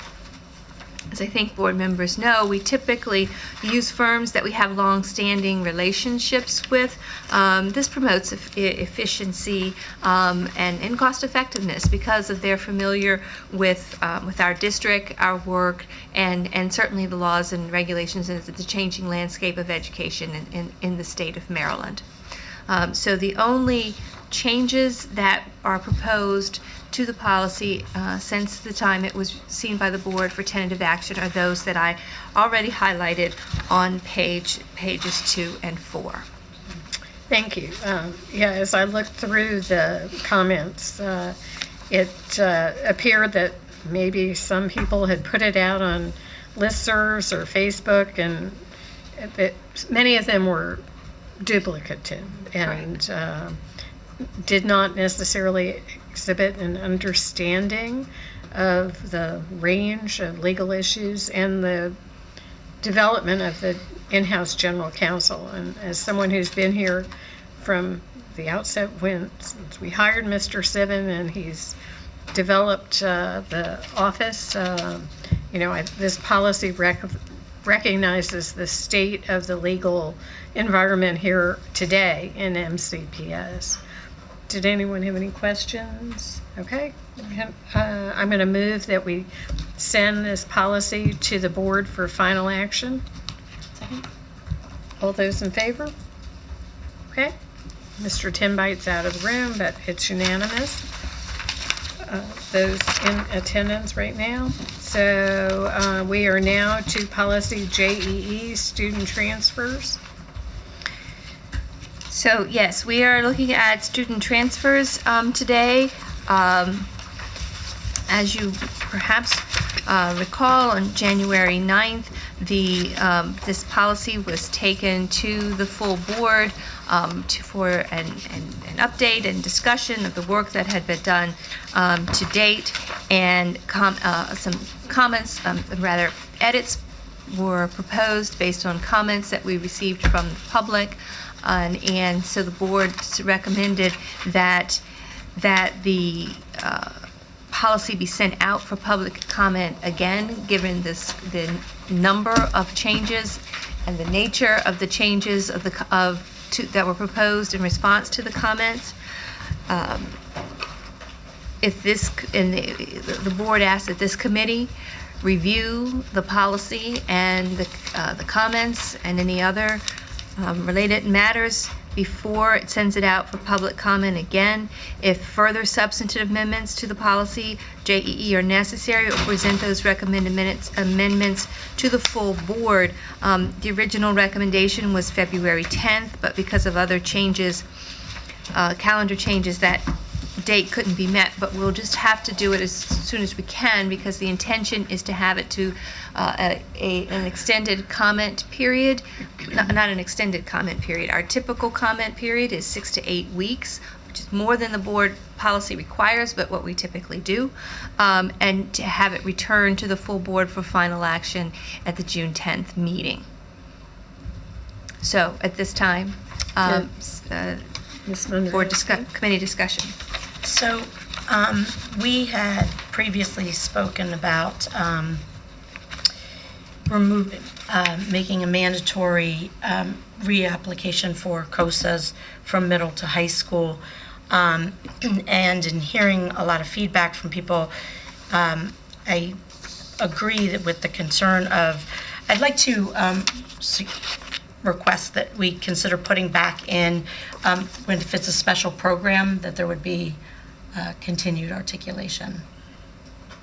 I don't know how you all feel about that, but, so if you started a program and you are continuing on with it, that you'd be able to continue maintaining the continuity of schools. From middle to high school. Mhm.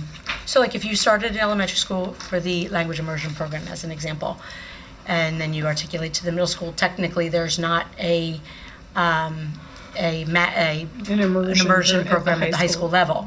So instead of making, but the idea would be to let those students continue on with their classmates so that both they can continue the learning opportunities from being with all those same students, as well as not being disruptive to their. I also think it'd be helpful in terms of if we want to look at placement of programs and stuff, knowing that we can potentially have programs where we really need them for any. I'm not going to support it because in reflection, one, we don't have those programs. There are other application programs, and as I reflect on like the consortiums, there's a whole lot of mixing of kids at the high school level, a lot of changes.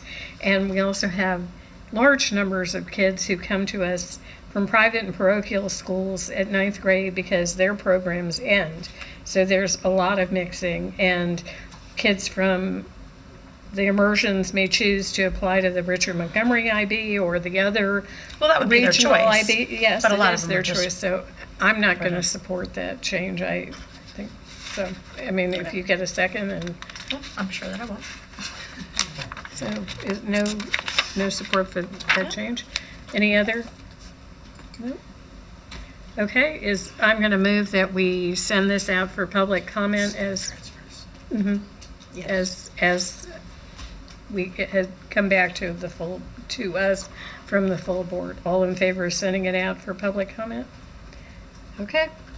So we'll send it out for public comment again with these revisions. Okay, so now we are on to work plan. So, if you don't mind, because we have just us doing work plan, but we have other staff members that are here waiting for us to look at policy ideas. Okay, let's go ahead and do Speaking that. off mic, do you mind if we reorganize? Nope, no problem. I was just following the agenda. but Yes, we're of course, flexible. Just try to be a little flexible and appreciative of time. And as I say that, I don't have Mr. Savanini, who I thought was here. But I'm sure he'll be here any moment, and we'll go ahead and get started. Okay, let's go ahead and get started. So, also in November, Policy IGS was sent out for public comment. In addition to our standard distribution mechanisms, which included our website, quick notes, staff bulletins, board and staff tweets,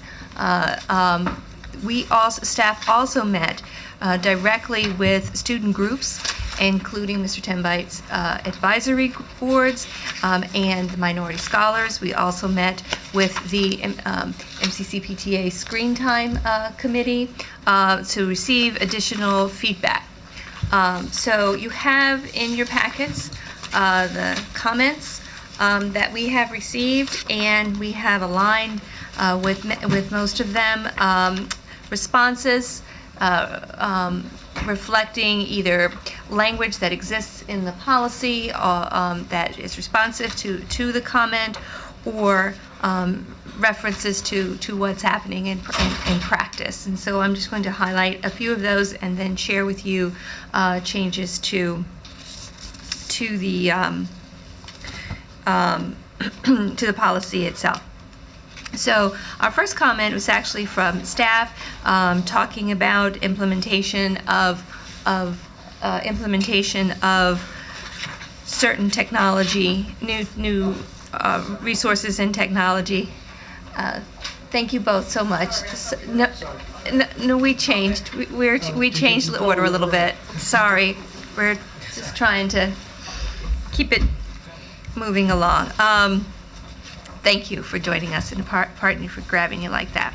So this comment reflects some updates that the Office of Human Resources and Development are in the process of receiving. So staff is in the process of receiving sort of a refresh and an update of the tools that the commenter is looking for.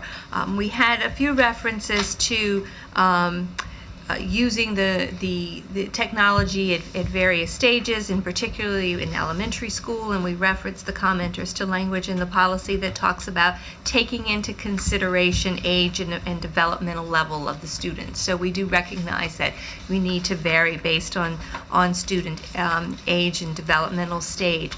Another comment talked about sharing resources between schools, and we referenced the fact that currently MCPS is exploring additional possibilities for virtual student technology. We have begun to use it a little bit for our students who are unable to come to school because they are ill. Other comments included, while I just referenced concerns about an overuse of technology, there are also references to requesting an increase of technology. And for that, we talk about the language in the policy that references that technology is an integrated part of the teaching and learning processes, and that we will have equitable and appropriate infrastructure so that there's a balance of the use of the resources. A concern about using technology when it's been clearly demonstrated that it's appropriate. And of course, our policy calls for evidence-based strategies and methods for the effective use of their technology in instruction. We have concerns that were expressed about age-appropriate education, but in this instance, security, information security, online safety, and in impacts to student health, whether it's their posture, their eyes, and so forth. And as you may recall, when we initially presented, we used the MSDE's Health and Safety Best Practice Guidelines that were just released in July of 19 in developing the policy. We also wanted to point out that, again, from our Screen Time Committee work group, they posed a really good question to us. We talked about the active use of technology, and they challenged us on what do we mean by active. And so we thought about it a little more, and I will point that out to you when I go over the changes. That we really think purposeful is a better terminology for that. And we took the opportunity to point out students having multiple ways to access the community and the focus on balance and variety. We also received extensive comment from our HIAT team, our High Incidence Accessible Technology team, internal to MCPS. And they were very thoughtful and provided us a great deal of information. I will show you some areas in the policy where we have made modifications to ensure that we are addressing the concerns of this team. Like many other things, it is also a bit of a balance because we have a lot of issues and priorities that needed to be addressed in this policy. So if I can take us to the changes to the policy itself, we can start on page 3, where we clarified and added a little more language into this section. We're talking about integrating technology into instruction and operations in alignment with the principles of equity, that are set forth in our own board policy, ACA, as well as state and federal requirements for accessibility as set forth in the Americans with Disabilities Act, as well as state laws and regulations. Again, as you saw in the comments from the team, there are a lot of requirements in COMAR and statute regarding the high incidence of accessibility, and we cannot quite represent all of them here, so we're wanting to make that broader reference to that we were including and complying with all related laws for accessibility. On page 5, section item 2 at 129 to 131 was the section I was referencing, where the work group challenged us on the use of the word actively, and we gave that some good thought, and think that that purposefully better reflects what our intention is here, and so we've made that change in response to that. Again, for the team, the HEAT team, we made some changes to lines 136 to, actually rather 133 to 140, where we are a little more, we expanded upon from capably integrating technologies to capably integrate technologies in instruction consistent with state and federal requirements for accessible educational materials in instruction. So again, we're elaborating on the areas of concern. On page 8, this is somewhat stylistic, but being more specific, that we're assessing, developing, selecting as appropriate educational technology to support learner pathways both inside and outside the classroom. And so we want to reference that we may be using distance learning, blended learning, and other the variety of ways in which we're going to incorporate the use of technology. And on page 11, we are again providing opportunities for learning beyond the school setting, and in response to, again from the HEAT team, concerns about the purchase and use of accessible materials. That is addressed pretty extensively in regulation, and so we were sure to add the COMAR reference to the purchase and use of accessible materials.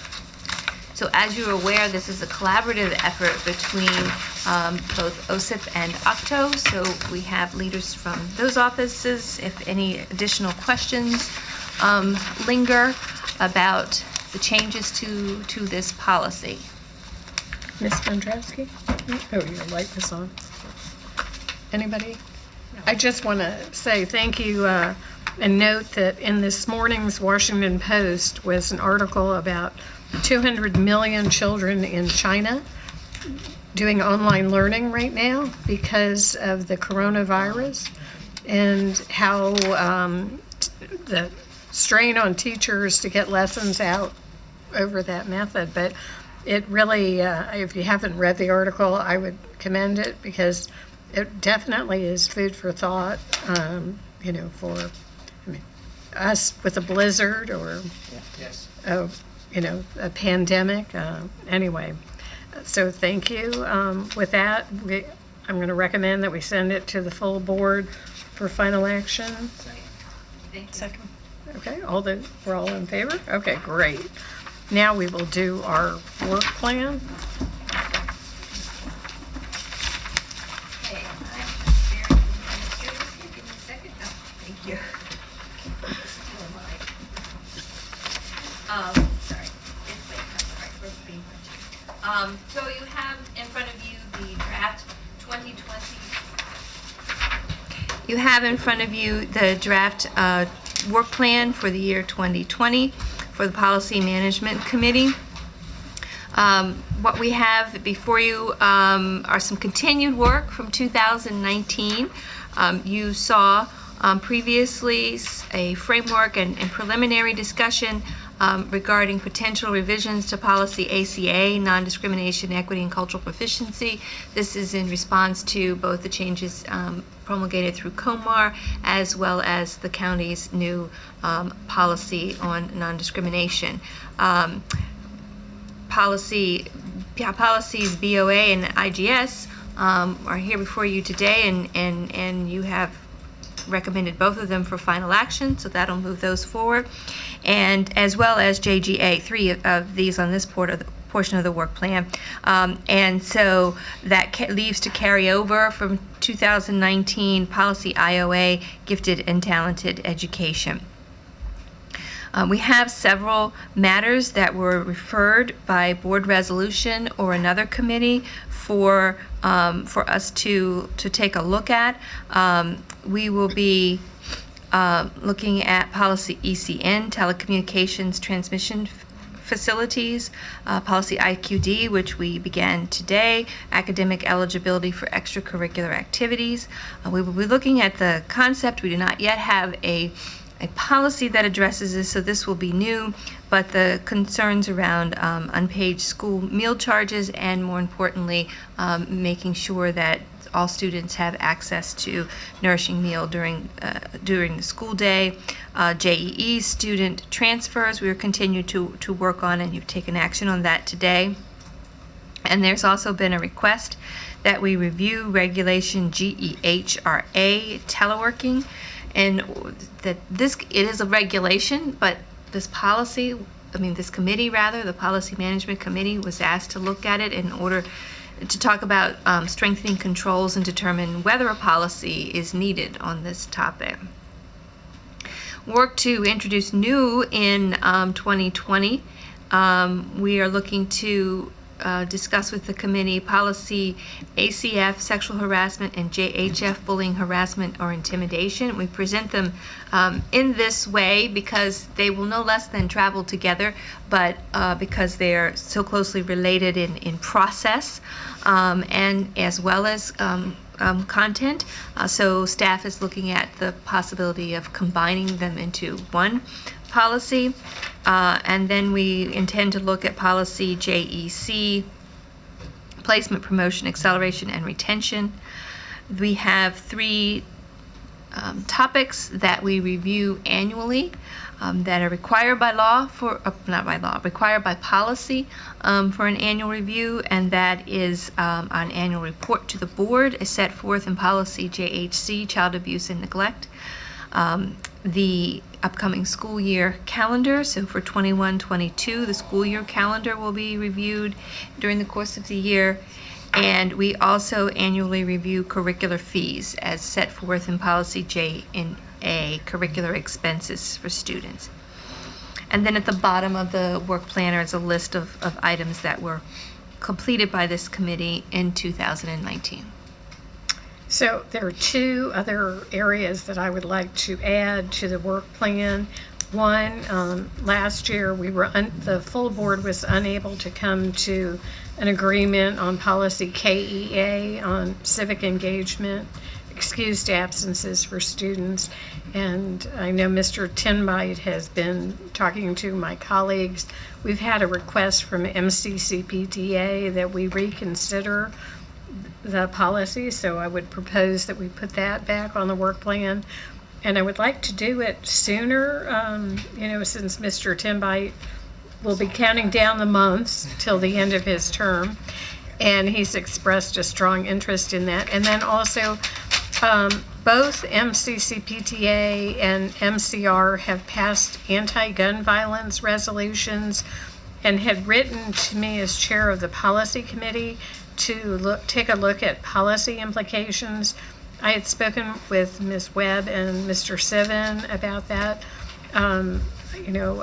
So I think we'll do it in the context of policy implications and or regulations, and then have it forwarded on to the full board. But I would like to have both of those resolutions looked at. The resolutions from those 2 organizations, they're pretty major partners with MCPS, and schedule a time and invite them to come and watch the meeting. So, any comments on the work plan? No comments, but Ms. O'Neill, you're right how I'm counting down the months, so I hope that KEA can be revisited and worked on by the end of my term. I know since we couldn't come to a conclusion on KEA, and it really is important, I'm glad we're looking at that. And of course, the anti-gun policy, we really do need to look at that. Okay, Mrs. Mondrowski, anything else for the good of the board? Good. You're good? Okay, so our draft work plan is adopted. We have quite a bit to do. And with that, anything for the good of the order? Is there a motion to adjourn? To adjourn. Second. All those in favor? Thank you, we are adjourned.